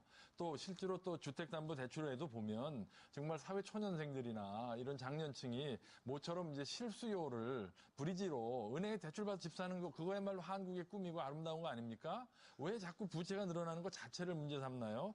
부채의 질을 봐야죠. 근데 지금 부실률이 갑자기 올라갔다든가 부채 때문에 무슨 경제가 위기가 온다든가 아직 그런 조짐은 없고요. 금융당국이 지난 정부부터 면밀하게 가계부채의 내용을 보고 있기 때문에 괜히 부동산 문제가 나올 때 가계부채를 얘기해가지고 그 총량을 눌러버리면은 선의의 피해자가 나올 수가 있다. 오히려 그 이해훈 의원 말씀대로 미세 조정하고 총량의 문제가 아니라 부채의 질이 문제라는 점을 들고요. 한 말씀만 더 드리면은 현재 지금 이 부동산 수요가 늘어나는 거는 투기 때문이 아닙니다. 아까 말씀드렸잖아요. 투기가 가격 상승을 초래하는 게 아니라 가격 상승의 기대가 투기를 초래한다고 본다면 지금 이 현재 이 가격 특정 지역의 가격 상승, 부동산 가격 상승은 어떤 아파트 재건축에 대한 욕구, 좋은 입지와 학군, 또 자산 가치 보존에 대한 어떤 기대 이런 게 몰려서 나온 거기 때문에 이거를 전부 투기꾼의 무슨 음모다 이렇게 보는 것은 잘못된 진단이라고 저는 봅니다. 오히려 그래서 강남 수준의 주거 환경을 가진 지역을 확대 공급을 해서 수요를 분산시키는 것이 정답이지 그냥 소수 투기꾼 때문에 이렇다고 가지고 수요를 그렇게 때려잡는 것은 문제만 더 악화시킬 뿐이라는 점을 지적하고 싶습니다. 네. 홍 의원님. 지난 2008년도, 2010년도 그 경제 위기가 닥쳤습니다. 그 리먼 브라더스 사태 있을 때 그때 한국에서도 굉장히 위기가 왔는데 아이러니하게도 당시 많은 그 국내 경제학자들의 지적이 노무현 정부 시절에 2006년 전후에서 이루어졌던 그 LTV나 DTI에 대한 규제 완화가 한국의 부동산 버블을 상당 부분 완화했고 경제 위기를 상당 부분 그 막을 수 있는 장치로 작용했다는 겁니다. 근데 이후에 그 이명박 박근혜 정부 쭉 오면서 부동산 버블을 바탕으로 해서 가계부채가 계속 증가했기 때문에 지금 최근 들어서 미국의 금리 인상 여파에 따라서 우리나라에도 미세하게 금리 인상 가능성이 있어요. 이 경우 가계에 미치는 영향이 간단치 않을 것으로 생각됩니다. 그래서 어떻게 하면 이 가계부채를 연착륙할 건가 하는 것이 경제당국에선 정책 우선순위가 매우 높은 과제라고 할 수 있고요. 그래서 단계적으로 기존 DTI나 LTV 말고도 DSI라고 가계부채 상환 능력을 우리가 검증하는 제도를 도입해서 시행하고 있기 때문에 가계부채가 상대적으로 줄어들었다고 저는 증가율이 일단 꺾였고요. 또한 우리가 아까 저는 이해훈 의원님 지적에 전적으로 동의합니다. 왜냐하면 미세 조정 반드시 필요합니다. 그래서 정부에서도 일단은 투기 세력, 그러니까 저도 부동산 시장이 다 투기 세력 때문에 움직인다고 생각하지는 않습니다. 그러나 투기 세력에 대해서는 그에 따른 반드시 그 규제책을 해야 되고, 반면에 실수요자들, 즉 저희도 그래서 정부에서도 이런 8.2 대책 이후에 무주택자나 처분조건부 1주택자 등 서민 또는 실수요자에서 여러 가지 배려방을 이미 마련을 했습니다. 물론 현장에서 아직 좀 미흡한 부분이 있을 겁니다만 이런 부분을 포함해서 현재 우리가 신혼부부 등 사회초년생에 대해서도 미세한 조정을 지금 검토 중에 있기 때문에 저는 이러한 문제는 국회에서 야당 측에서 이해훈 의원님 같이 좋은 의견을 주신다면 저희는 미세 조정은 반드시 필요하다 이런 생각을 갖고 있습니다. 네, 이해훈 의원님 먼저. 네. 이제 특정 지역의 투기 수요냐 실수요냐 이거 가지고도 아까도 말씀을 드렸는데요. 이제 실수요가 왜 많으냐를 말씀드리겠습니다. 이제 소득이 높아지면 주택에 대한 수요도 고급화되거든요. 좀 더 편안하고 양질의 주택을 원하는 사람들이 많은데 대도시 지역은 아시다시피 빈 땅이 없잖아요. 그러니까 재개발을 하든지 재건축을 하든지 둘 중에 하나예요. 근데 이걸 막아버리면 신규 고급 주택이 공급이 안 됩니다. 근데 고급 주택에 대한 수요는 있고 그러다 보니 이제 특정 지역으로 몰리는 거잖아요. 그래서 이제 저는 재건축에 대해서 이렇게 생각합니다. 지금 안전진단을 강화하면서 어떻게 됐냐면 재건축은 무너질 위험만 없으면 그냥 참고 살아라가 돼버린 거예요. 근데 저는 이거는 좋은 정책이 아니라고 생각합니다. 자동차도 우리 사람들이 못 타고 다닐 정도 차 타고 가다가 사고가 날 위험이 있는 상태가 아닌데도 좋은 차 나오면 바꾸죠. 핸드폰은 어떻습니까? 핸드폰이 망가져가지고 못 쓰게 돼서 바꾸는 경우 별로 없습니다. 근데 사람들이 소득이 높아지면서 고급에 대한 수요가 있는 거죠. 이런 거를 막을 필요도 없고 막아서도 안 된다고 생각합니다. 근데 지금 과거의 진지가 오래돼가지고 주차 공간이 없어가지고 밤마다 날마다 아침마다 주차 전쟁을 하고 싸움이 일고 이웃 간에 원수가 되고 심지어 뭐 사망 사건까지 일어나는 그런 상황도 있지 않습니까? 그리고 또 농물이 나오는 아파트예요. 저도 그런 아파트에 살아본 적이 있는데 농물이 나오는 아파트에 사는데도 이거 아파트가 무너질 위험이 없고 그러니까 그냥 참고 살아라 이렇게 얘기하는 것은 어떻게 보면 주거 정책으로 좋은 정책은 아니죠. 우리가 원하는 주거 정책이라는 것은 좋은 주택을 값싸게 안정적으로 공급하자는 거 아니겠습니까? 그래서 이런 재건축에 대한 규제도 너무 투기 수요만 있다라는 그런 감정적인 접근으로 진단을 하고 이런 처방을 내리는 것은 저는 재고돼야 될 필요가 있다 이렇게 생각합니다. 네. 추혜선 의원님. 네. 이 지금 정부가 내놓은 부동산 대책에 대한 평가를 좀 정리를 하고 넘어가야 될 것 같아요. 크게 세 가지죠. 재건축 초과이익 환수제, 또 보유세 인상, 주택담보대출 금리 인상, 이 세 가지인데요. 네, 물론 지나치게 과열되어 있는 부동산 시장을 조절하기에 꼭 필요한 정책이라는 거 저희 정의당 공감을 합니다. 그런데 지금 당장 평가를 하기엔 너무 좀 성급한 측면이 있다는 말씀 드리고요. 이 반발하는 세력, 또 지지하는 세력들이 지금 첨예하게 충돌하고 있기 때문에 이거 누구의 힘이 더 세냐, 뭐 이걸로 평가할 일은 아니죠. 차분하게 시장을 좀 바라봐야 된다. 저는 그렇게 제안을 좀 드리겠습니다. 지금 구체적인 데이터도 나와 있지도 않고 그 현장을 직접 또 뭐 파악해서 분석해 놓은 자료들도 굉장히 없습니다. 그런 부분에서 좀 시간이 필요하다는 말씀 드리고요. 다만 이제 투기 과열을 막고 초과 이익에 기댄 부동산 경제 모델에서 새로운 경제 모델로 전환하는 한 단계 계단을 좀 우리가 밟고 있다. 이렇게 평가를 드립니다. 그리고 우리 이해훈 의원님께서 그 일머리 좀 말씀하셔서요. 말씀드리겠는데 이 보유세 관련해서 이 부동산 과세 기준 산정 권한을 좀 지방 정부로 이양을 했으면 좋겠다. 이런 제안을 좀 드립니다. 이 토지나 주택 여건이나 뭐 시세나 또 실거래가 등은 이 지방 정부에서 가장 잘 알고 있고요. 또 재산세를 주 재원으로 지방 정부가 하고 있기 때문에 이 지자체의 활발한 조세 행정을 이끌어내고 또 이것이 지방자치분권의 토대가 될 것으로 기대가 되기 때문입니다. 네. 자, 김종석 네네. 의원님 먼저요. 지금 뭐 보유세 이야기 또 뭐 가계대출 이야기 많이 나왔는데요. 현 정부의 부동산 정책은 기본적으로 크게 봐서 수요 억제거든요. 값이 수요 때문에 가수요, 투기 수요 때문에 올라간다고 보는데 아이러니컬하게도 이게 수요 억제 정책이 결국 장기적으로는 공급 부족을 유발하게 돼 있어요. 여러 가지로. 그래서 지금 이 전문 투기꾼이라기보다는 부동산 시장을 잘 아는 프로들은 이게 결국에는 가격 인상 요인이 된다. 그게 노무현 정부의 실패의 그 아주 전형적인 그 사실이거든요. 그래서 예를 들면 재건축 규제 강화, 그럼 일단 수요는 억제가 될지 모르지만 그것이 결국 나중에 어떤 일이 벌어지겠습니까? 결국 공급 부족으로 이어지는 거 아니겠습니까? 분양가 상한 제도도 그래요. 지금 당장은 가격 인상을 막겠지만 그게 결국은 또 공급 부족으로 이어진다고요. 이 부동산 거래 많이 해본 강남의 프로들은 이거 다 알고 있어요. 그러니까 가격 올라갈 것 같은 기대가 있으니까 투기가 생기는 것이죠. 그래서 문제의 본질을 알아야 되고, 그래서 이제 자유한국당에서는 이 노후 아파트 재건축 규제 이거 대폭 완화하는 것을 공약으로 내세울 예정입니다.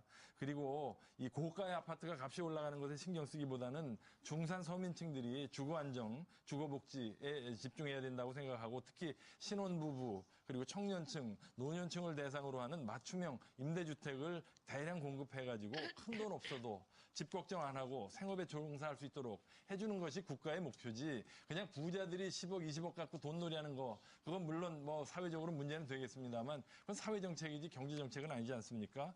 특히 이 김문수 서울시장 후보 같은 분은 아예 재건축 규제를 대폭 완화하고 재건축 초과 이익은 지금 50%를 중앙정부가 가져가는데 이 초과 이익은 100% 환수해서 그 지역의 복지, 주거복지 그리고 인프라 개량에 쓰도록 하는 공약을 준비하고 있다는 말씀을 여기서 드리겠습니다. 유성엽 의원님. 아까 우리 주혜선 의원님 말씀 관련해서 또 조금 제가 볼 때는 착각하시지 않았나 싶어서 한 가지 말씀을 드립니다. 현재 우리가 지금 부동산 지금 현재가 그 상태가 어떤 상태인가 하는데, 아까 이제 추 의원님은 이제 과열 말씀을 하셨는데, 사실은 앞에서도 거듭 말씀드린 대로 과열 조짐을 보이고 있는 것은 강남구 정도, 강남 4구 정도가 저는 유일하다 이렇게 말씀을 드리면서, 그러면 강남에 왜 부동산 과열이 일어나고 있는가? 이 재산세에 문제가 있는 겁니다. 강남은 재산세로 한 수천억 원을 걷어들여요. 그러나 강북 지역은 한 1, 200억.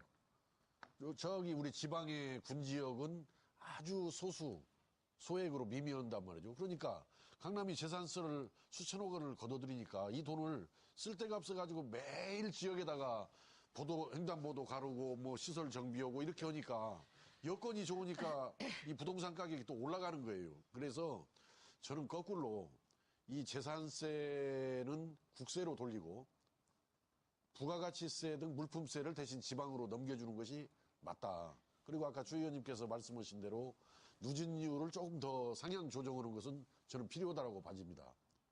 누진율을 더 높여서 자산을 많이 가지고 있는 사람들이 그 보유세를 많이 부담하도록 하는 것은 맞는데, 다만 지금은 때가 아니다.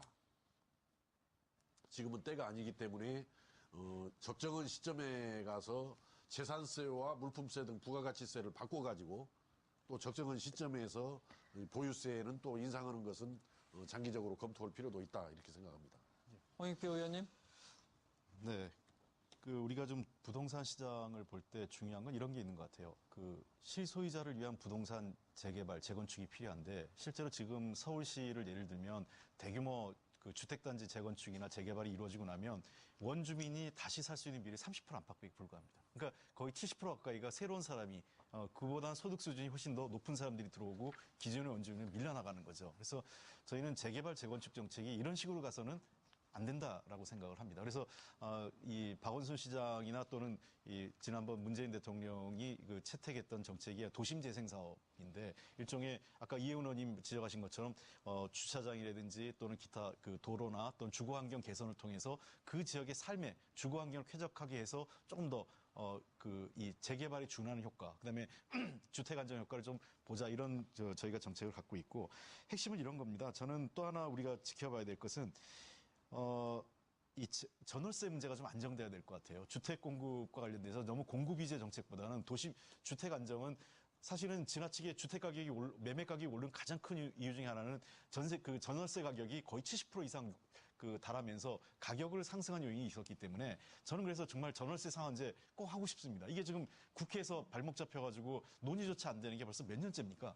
저는 전월세 상한제 반드시 통과돼야 할 필요가 있다 생각을 하고, 마지막 하나 더 말씀드리고 싶은 거는, 이 부동산 문제는 우리가 하나는 주거복지 문제도 있지만 핵심적인 것은 자산의 불평등과 관련된 문제를 우리가 간과할 수 없다는 거죠. 이미 피케티라는 경제학자가 얘기한 것처럼 임금소득보다 자산과 소위 지대이한 이런 이 자본소득이 이 임금소득을 상회하면서 자산의 불평등이 초래했다는 걸 지적이 있기 때문에, 저는 이 불평등 문제 해결하기 위해서도 부동산 문제에 대해서 우리가 종합적인 대책이 필요하다 생각을 합니다. 이혜훈 의원님 말씀 네. 먼저 듣겠습니다. 예, 유승엽 의원님 강남에 대해서 정말 잘 모르시는 걸로 봐서 강남에 안 사시나 봐요. 재산세 많이 거치는 건 맞는데 그 재산세 딱 50% 절반을 띄워서 서울시가 자동 가져가 버리기 때문에 예를 들면 제가 저희 지역구인 서초만 하더라도 지방에 있는 시군보다 예산 규모가 작습니다. 이렇게 말씀을 참고로 드리고요. 대책을 좀 얘기하고 싶습니다. 신도시, 예를 들면 일기 신도시가 벌써 이제 몇십 년이 돼가지고 재건축 수요가 슬슬 나오잖아요. 이런 경우도 저는 소득이 많아져서 주택에 대한 고급 수요가 있는 이런 부분들을 너무 묶을 필요 없이 재건축을 하게 해줘서 강남과 비슷한 수준의 강남 대체제를 서울 인근 지역에 많이 만드는 게 저는 좋다고 생각하고, 그다음에 이번에 재건축을 이렇게 묶어버리니까 전국 전체적으로 강남도 묶이지만 강북도 재건축이 묶입니다. 이렇게 되면 강북은 오히려 강남북의 격차가 더 심해지는 상황이 생기거든요. 그래서 이제 강북은 보면 지금 교통망이나 이런 게 굉장히 어렵잖아요. 그래서 강북의 교통망도 확충해주고 재건축은 강북은 좀 풀어주고 이렇게 해가지고 강남에 몰리는 수요를 분산하는 게 좋다고 생각하고, 수도권 인근에 있는 그런 신도시들에 연결해주는 광역교통망을 정부가 집중 투자해서 좀 만들어줬으면 좋겠습니다. 그러면 강남의 수요가 분산이 될 겁니다. 최혜선 의원님. 예, 보유세보다 더 걱정되는 당장에 좀 문제가 있습니다. 이 금리 인상이 전망되고 있는데요. 우리나라 이제 기준금리가 인상이 되면 대출금리도 오르게 돼 있습니다. 지금 대출로 집을 산 많은 분들이 좀 걱정이 되는데, 이 대출금 이자와 원리금 상환 문제에 대해서 여러 가지 문제가 나올 수 있습니다. 이 어려움을 겪는 가구가 증가할 수밖에 없는데 채무자 보호제도 좀 강화해야 됩니다. 근데 보니까 지난 19대 대선에서 홍준표 후보가 이 대부업의 최고 이자율을 20%로 인하하겠다, 생계형 소액 장기 연체 채무 특별 감면하겠다 약속을 했고요. 유승민 후보도 대부업 최고 이자율 하향 검토하겠다, 또 맞춤형 서민금융 지원을 공약으로 이렇게 내세웠는데, 자유한국당과 바른미래당에게 좀 질의를 해야 되겠어요. 이거 변함없는 공약입니까? 아니면 이 약속을 지금 이행하는 후속 논의가 진행 중인지 좀 답변을 부탁드리겠습니다. 이혜훈 의원님이 시간을 다 쓰셔서 김종석 의원님의 답변으로 네. 듣겠습니다. 예, 간단하게 드리겠습니다. 금리 상한제 또는 대출 금리의 인하, 이건 굉장히 중산 서민층, 특히 가계부채가 있는 분들한테 중요한 일이죠. 그런데 잘 아시다시피 과거에도 경험했잖아요. 이게 금리를 무조건 낮추면 그러면 그 사람들이 금리 부담이 적어지느냐? 아닙니다. 사금융이 창궐 하고 오히려 공급 기회가 줄어들어서 불의의 선의의 피해자가 나올 수가 있습니다. 그래서 자유한국당은 일관되게 중금리 또 인터넷 뱅크 이런 것을 공급해서 시장 기능에 의해서 금리 부담을 낮춰주게 하는데, 지금 저 정부에서는 말이죠, 그 인터넷 뱅크 중금리가 활성화되어 가고 있는데 자본을 안 늘려주는 거예요. KT가 재벌이라는 거예요. 카카오가 재벌이라 안 된다는 것이죠. 그래서 이런 그 모순부터 해결해야 될 것이고요. 저는 아까 재산세 보유세 얘기가 나왔는데, 이게 전국에 적용되는 세제이기 때문에, 중앙정부 세금이기 때문에 특정 지역만 부과하기가 어려운 현실 문제가 있습니다. 그래서 이 보유세, 판매세, 등록세, 거래세, 세제, 부동산 세제 전반을 좀 합리적으로 개선할 필요가 있다는 생각이고요. 특히 이 재건축 규제 강화는 이 부동산 대책이 전 아니라고 봅니다. 이거는 과도한 재산권의 침해고, 거기 사는 사람 입장에서 생각을 해야 되는데, 그 사람들이 갖고 있는 재산권에 대해서 왜 층간소음이라든지 주차 불편, 교통 불편, 학군 이런 문제를 해결하겠다는데 왜 정부가 그걸 막아야 되는지 좀 논의가 필요할 것 같고요. 자유한국당은 특히 이 깡통 전세의 가능성을 대비하기 위해서 전세금 반환, 보증보험 같은 걸 통해서 앞으로 부동산 시장이 가격이 떨어질 때 깡통 전세나 전세금을 못 돌려받는 세입자들, 서민들을 위해서 이러한 제도를 지금 적극 고려하고 있다는 점을 말씀드립니다. 유성엽 의원님. 아까 우리 이혜훈 의원님이 이제 답변 시간이 안 남아서 말씀도 이제 못 오실 판인데. 좀 잠시 후에 또 전부 아닙니다. 예. 마무리 말씀드리겠습니다. 어떻든 강남에 대한 변명이 너무 좀 크신 것 같아서, 사실 제가 말씀드린 것은 재산세를 가지고 국한해서 말씀드린 거지 전체 예산 규모를 말씀드리는 건 아니죠. 이렇게 재산세 50%를 또 냅니다. 시군과 우리 자치구 간에는 또 서로 좀 틀린 부분이 많이 있기 때문에, 그러나 분명히 우리 강남의 재산세가 1,000억대가 단위로 이렇게 넘어간 건 틀림이 없는 사실이고. 근데 그 중에 절반을 아니 서울시는 그러니까 절반을 설령 준다 하더라도 이 강북 지역에 있는 구에 비해서도 몇 배가 더 늘어나는 거죠. 늘어나고 아니, 그렇진 않습니다. 시골 지역에 비해서도 그렇고. 숫자를 드릴게요. 그래서 이제 제가 그 문제는 어떻든 그렇게 지역 간의 격차가 크기 때문에 이걸 국세로 돌려야 할 필요가 있다라는 것을 거듭 강조를 하고, 저는 이 부동산 지금 정책에 있어서 많은 토의가 있었습니다만은, 대체로 현 정부가 현재까지는 그 8.2 대책과 12.4 대책을 통해서 나름대로 지금 안정화 단계로 가고 있다라고 생각을 하기 때문에 여기에서 더욱 과한 부분으로 너무 나가서도 곤란할 것 같고 또 정책을 너무 쉽게 선회하는 것도 문제가 된다라고 생각합니다. 그래서 참여정부 때 부동산 정책이 왜 실패했던가 이게 너무 수시로 정책이 왔다 갔다 하다 보니까 그 신뢰를 잃었단 말이죠, 시장에서. 그래서 이것이 좀 심화됐다는 점을 염두에 두면서 다소 문제가 있어도 이것을 연착륙적으로 끌고 갈 수 있는 지혜로운 접근이 필요하다 이 말씀을 드리면서 제 말씀을 다 마치겠습니다. 황 의원님. 예. 우선 그 유성희 후보님 지적에 저는 일정 부분 동의하는 게 있는 게요. 특히 아마 지방에 문제가 좀 많이 있습니다. 특히 이제 지방 그 부동산이 2013년 이후 그 규제 완화로 공급 과잉이 되면서 이미 2016년부터 그 분양이 안 되고, 그러니까 굉장히 이 약세를 보이기 시작이기 때문에 이제는 그 지방의 그 부동산 대책에 대해서도 저희가 좀 특단의 대책을 준비 중에 있습니다. 이미 시행을 하고 있는 것도 있고, 그래서 사업자의 택지 매입을 유보하거나 또는 이런 걸 정책적으로 좀 유도를 하고 있기 때문에 공급 물량을 좀 제한을 하고 있습니다. 다시 한번 말씀드리면 부동산은 일반 그 공산품 제품하고 좀 다릅니다. 부동산 시장을 우리가 이 경제적 가치를 일반 제품하고 똑같이 자유시장 경제로만 놓을 수 없는 이유도 그런 측면이 있다고 생각합니다. 주거 안정을 위해서 최선을 다하겠습니다. 최혜선 의원님 시간 제일 많이 남으셨어요. 예. 그 종부세에 대해서 한 말씀 더 드리겠습니다. 예. 지금 세금 폭탄이다. 뭐 이런 그 기사들도 많이 나오고 있고요. 언론의 보도들도 나오고 있습니다.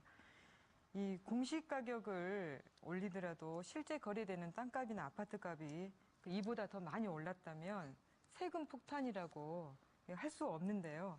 금액으로 환산해 보면 이 세금의 규모가 정말 명확해집니다. 이 세금 폭탄의 실체는 실거래가가 2억이나 3억 오른 아파트를 보면요. 세금은 수십만 원 오른 것에 불과합니다. 이것이 세금 폭탄이라고 한다면 아예 세금을 내지 말자, 말고 살자는 얘기로 들립니다. 종부세의 경우 전체 주택 소유자의 1.7%만이 과세 대상이고요. 1주택자의 경우에는 0.5%만 해당됩니다. 전체 인구 대비 납세자의 비율도 극히 낮은데 납세 대상 중에서 상위 계층의 세액의 대부분을 납부하고 있는 성격의 조세라는 점. 세금 폭탄론은 거짓에 가까운 선동이다. 이렇게 말씀드리겠습니다. 김 의원님. 네.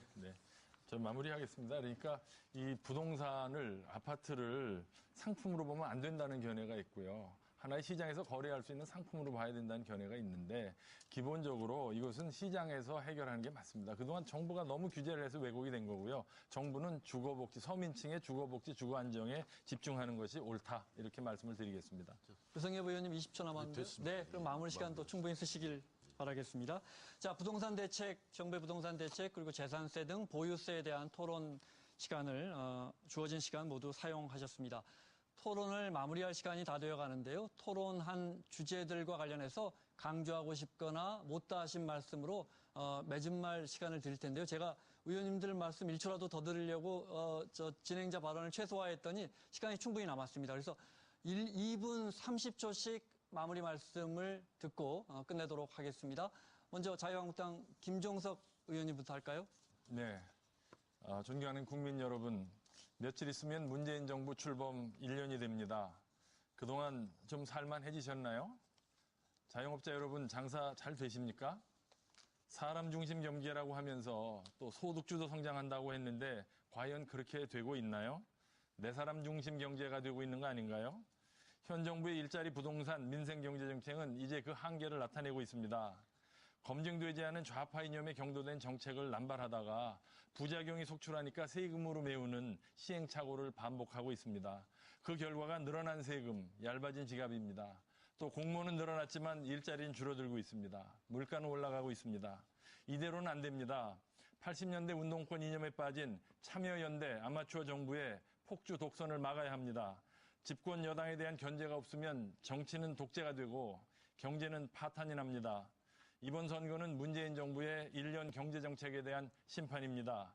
국민들께서 현 정부의 독주와 오만을 심판해 주시기 바랍니다. 자유한국당 후보를 지지해 주시기 부탁드립니다. 감사합니다. 최혜선 의원님. 네, 정의당 최선입니다. 남북 정상회담이 성공적으로 끝났습니다. 북미 대화를 앞두고 완전한 비핵화의 단단한 징검다리를 놓은 것입니다. 한반도의 미래를 여는 것이 지금 우리 세대, 우리 정치가 짊어져야 할 시대적 과제이자 운명입니다. 한반도의 미래는 곧 일하는 사람들의 미래이기도 합니다. 분단 체제를 종결하고 평화 체제로의 전환, 남북 교류 협력을 통한 공동의 번영을 추구하는 시대적 과제 앞에 우리 정치가 놓여 있습니다. 우리 내부가 무엇보다 중요합니다. 안정된 일자리를 만들고 경제적 불평등을 완화해야 우리 내부에 성장 동력이 생깁니다. 우리의 삶이 안정되어야 공동 번영의 자신감과 신념이 확산될 것입니다. 여기 북한과의 교류 협력 속에서 새로운 희망의 무대가 열린다면 금상첨화일 것입니다. 그 어느 때보다 책임감을 가지고 모든 사람들의 삶을 챙기는 정책을 놓고 우리 정치인들이 경쟁을 해야 할 때입니다. 우리 국회가 더 이상 국민들에게 실망을 드려서는 안 될 것입니다. 저희 정의당은 언제나 국민의 삶 한가운데 그리고 당신 곁에 있겠습니다. 가장 열심히 일하겠습니다. 고맙습니다. 이어서 이혜훈 의원님. 네. 일자리 문제도 또 부동산 대책도 문재인 정부는 지금 취지는 나쁘지 않은데 오히려 역효과를 내는 잘못된 정책들을 밀어붙이다 보니까 국민 세금은 세금대로 엄청나게 헛되이 쓰고 결과는 나오지 않고 오히려 거꾸로 가는 그런 답답한 상황이 계속되고 있습니다. 예를 들면 일자리 정책만 하더라도 저희는 최저임금을 올리는 것 자체 반대하지 않고 나쁘지 않다고 봅니다. 그런데 너무나 감내할 수 없는 수준, 감내할 수준을 벗어나는 급격하고 과도한 인상을 하다 보니 이게 오히려 저임금 비숙련, 가장 어려운 근로자들을 일자리에서 내쫓는 이런 결과가 나오고 있습니다. 작년 한 해 25조를 일자리에 쏟아붓고 오히려 고용 사정은 더 악화됐다는 게 모든 사람들의 평가 아니겠습니까? 그런데 올해 또 추경으로 원래 본 예산에 19조가 있었는데 3조 추경을 줘야만 일자리가 늘어난다고 추경을 압박하고 있는데 이런 방식을 고치지 않고는 이대로 또 돈만 부어서는 국민 세금만 낭비될 것이 뻔합니다. 추경이 능사가 아니라 일자리 정책의 방향과 방법을 바꿔야 된다고 봅니다. 그리고 최저임금 문제를 얘기를 하면 지금 보면 당장 내일이 5월입니다. 5월부터 시작되는 내년도 최저임금 인상분. 이것이 지금 시작이 됩니다, 협상이. 그런데 들리는 얘기에 의하면 올해 올린 것만큼 내년에 또 올리겠다는 얘기가 나오거든요. 올해 올린 것도 이렇게 수많은 사람들이 피해를 보고 있습니다. 경비원 줄어들고 주유소 또 편의점 아르바이트생들 지금 다 거리로 내몰리고 숙박업소, 음식업소에 있는 분들도 마찬가지 아니겠습니까? 근데 이런 부작용을 보면서 또 내년을 밀어붙이는 것보다는 합리적이고 감내할 수 있는 수준으로 일자리에 도움이 되는 방향으로 당장 5월 인상 이렇게 급격한 인상부터 좀 막는 것이 필요하다고 보고요.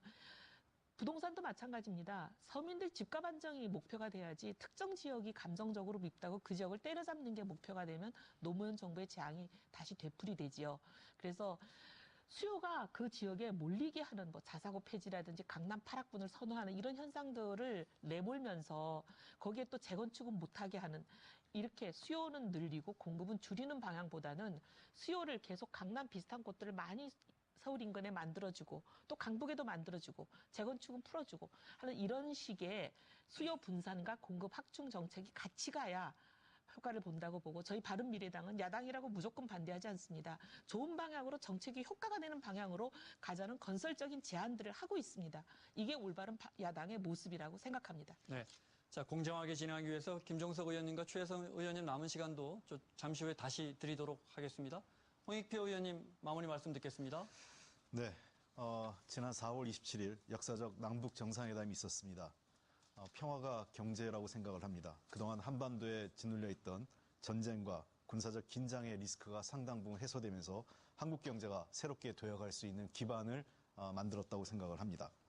또한 지난 보수정권 10년간 무너진 한국 경제를 바로잡는 것에 주력하겠습니다.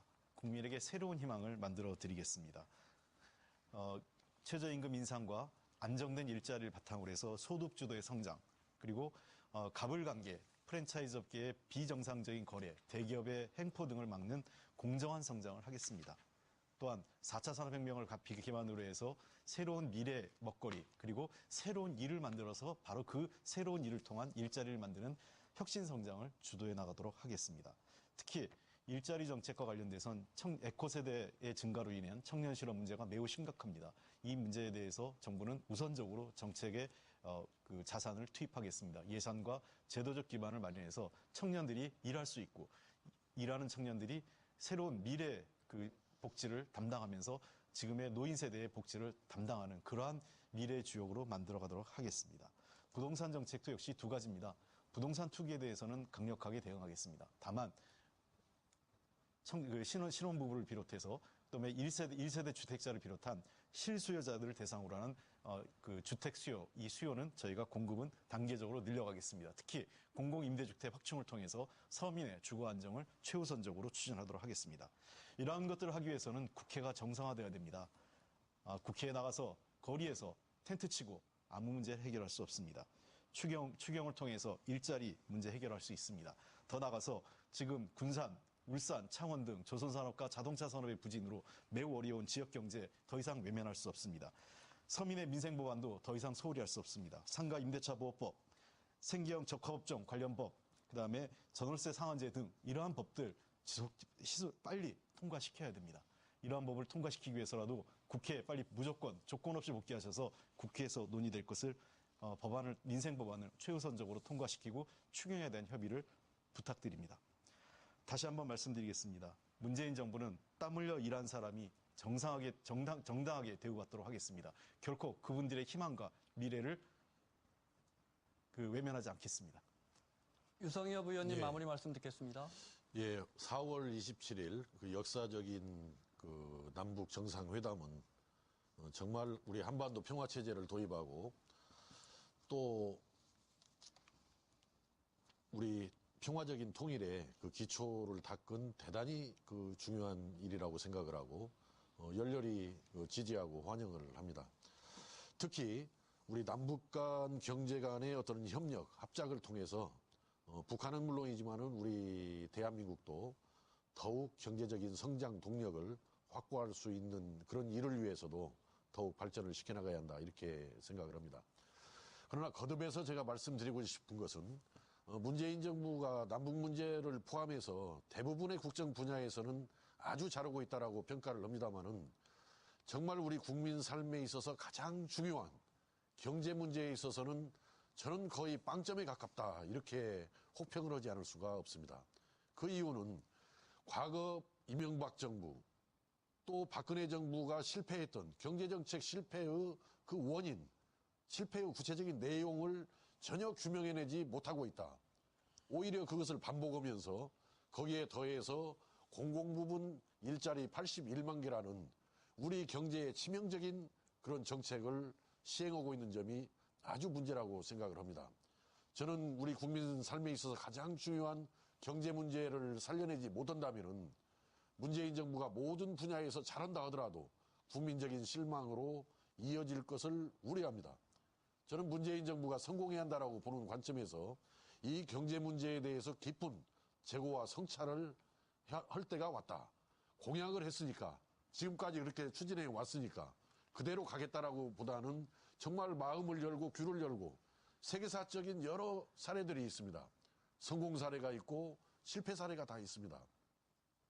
인위적인 일자리 창출은 결코 성공할 수 없는 정책입니다. 너무 급격하고 빠른 최저임금 인상은 경제에 부담을 주어서 오히려 어려운 사회적 약자에게 일자리를 뺏어가는 결과를 초래합니다. 진정으로 어렵고 힘든 사람들한테 궁극적으로 도움이 될 수 있는 그런 방향에서의 과감한 경제정책 전환을 촉구하고 기대합니다. 김종석 의원님. 네. 남북대화는 좋은 것입니다. 문제는 그 결과 전쟁의 위협이 사라졌나요? 북한이 핵무기를 포기했나요? 이제 시작일 뿐입니다. 많은 기대와 설레임은 있지만 많은 국민과 국제사회는 그 결과에 더 주목할 것입니다. 북핵을 남겨두는 평화는 진정한 의미의 평화가 아니고 항복이고 굴종일 뿐입니다. 현 정부 출범 1년 동안 개인과 기업의 자유는 침해되고 정부는 커지고 국가주의가 확대되고 있습니다. 그리고 분배 복지를 외치는 좌파 파퓰리즘이 우리 경제를 지배하고 있습니다. 70년간 이끌어온 이 성공한 나라 대한민국을 통째로 넘겨줄 수는 없습니다. 5년짜리 정부가 대한민국의 정체성과 우리 70년 동안의 삶의 방식을 바꾸려 하고 있습니다. 말씀드린 대로 야당의 견제가 없으면 지금 정부의 독재와 오만은 끝을 모를 것입니다. 국민 여러분들께서 여당의 오만과 독주를 심판해 주시기 다시 한번 진정으로 부탁드리겠습니다. 감사합니다. 최혜선 의원님. 네, 짧게 한 말씀 드리겠습니다. 더 이상 인간 대접을 못 받아서 또 과로해서 죽어가는 노동자가 없었으면 좋겠습니다. 이것이 우리가 촛불을 든 이유입니다. 자, 2시간에 걸친 오늘 토론회 5분 의원님들 맺은 말까지 들었습니다. 시간들 너무 잘 지켜주셔서 감사합니다. 지금까지 각 당을 대표해서 나오신 5분의 토론자와 함께 중앙선거방송 토론위원회가 주관하는 제7회 전국 동시지방선거 제2차 공직선거 정책 토론회 경제 분야 토론을 들어봤습니다. 다음 달 17일은 정치 분야로 3번째 공직선거 정책 토론회를 개최합니다. 계속해서 관심 가져주시고요. 아무쪼록 이런 토론의 장이 더 활성화돼서 우리 사회 전반에 대한 정치권의 입장을 이해하고 국민이 함께 소통하는 공론의 장으로 발전해 나가면 좋겠습니다. 토론에 참석해 주신 5분 의원님들 긴 시간 진심으로 수고 많으셨고요. 자, 토론회 마치겠습니다. 함께해 주신 시청자 여러분 진심으로 고맙습니다.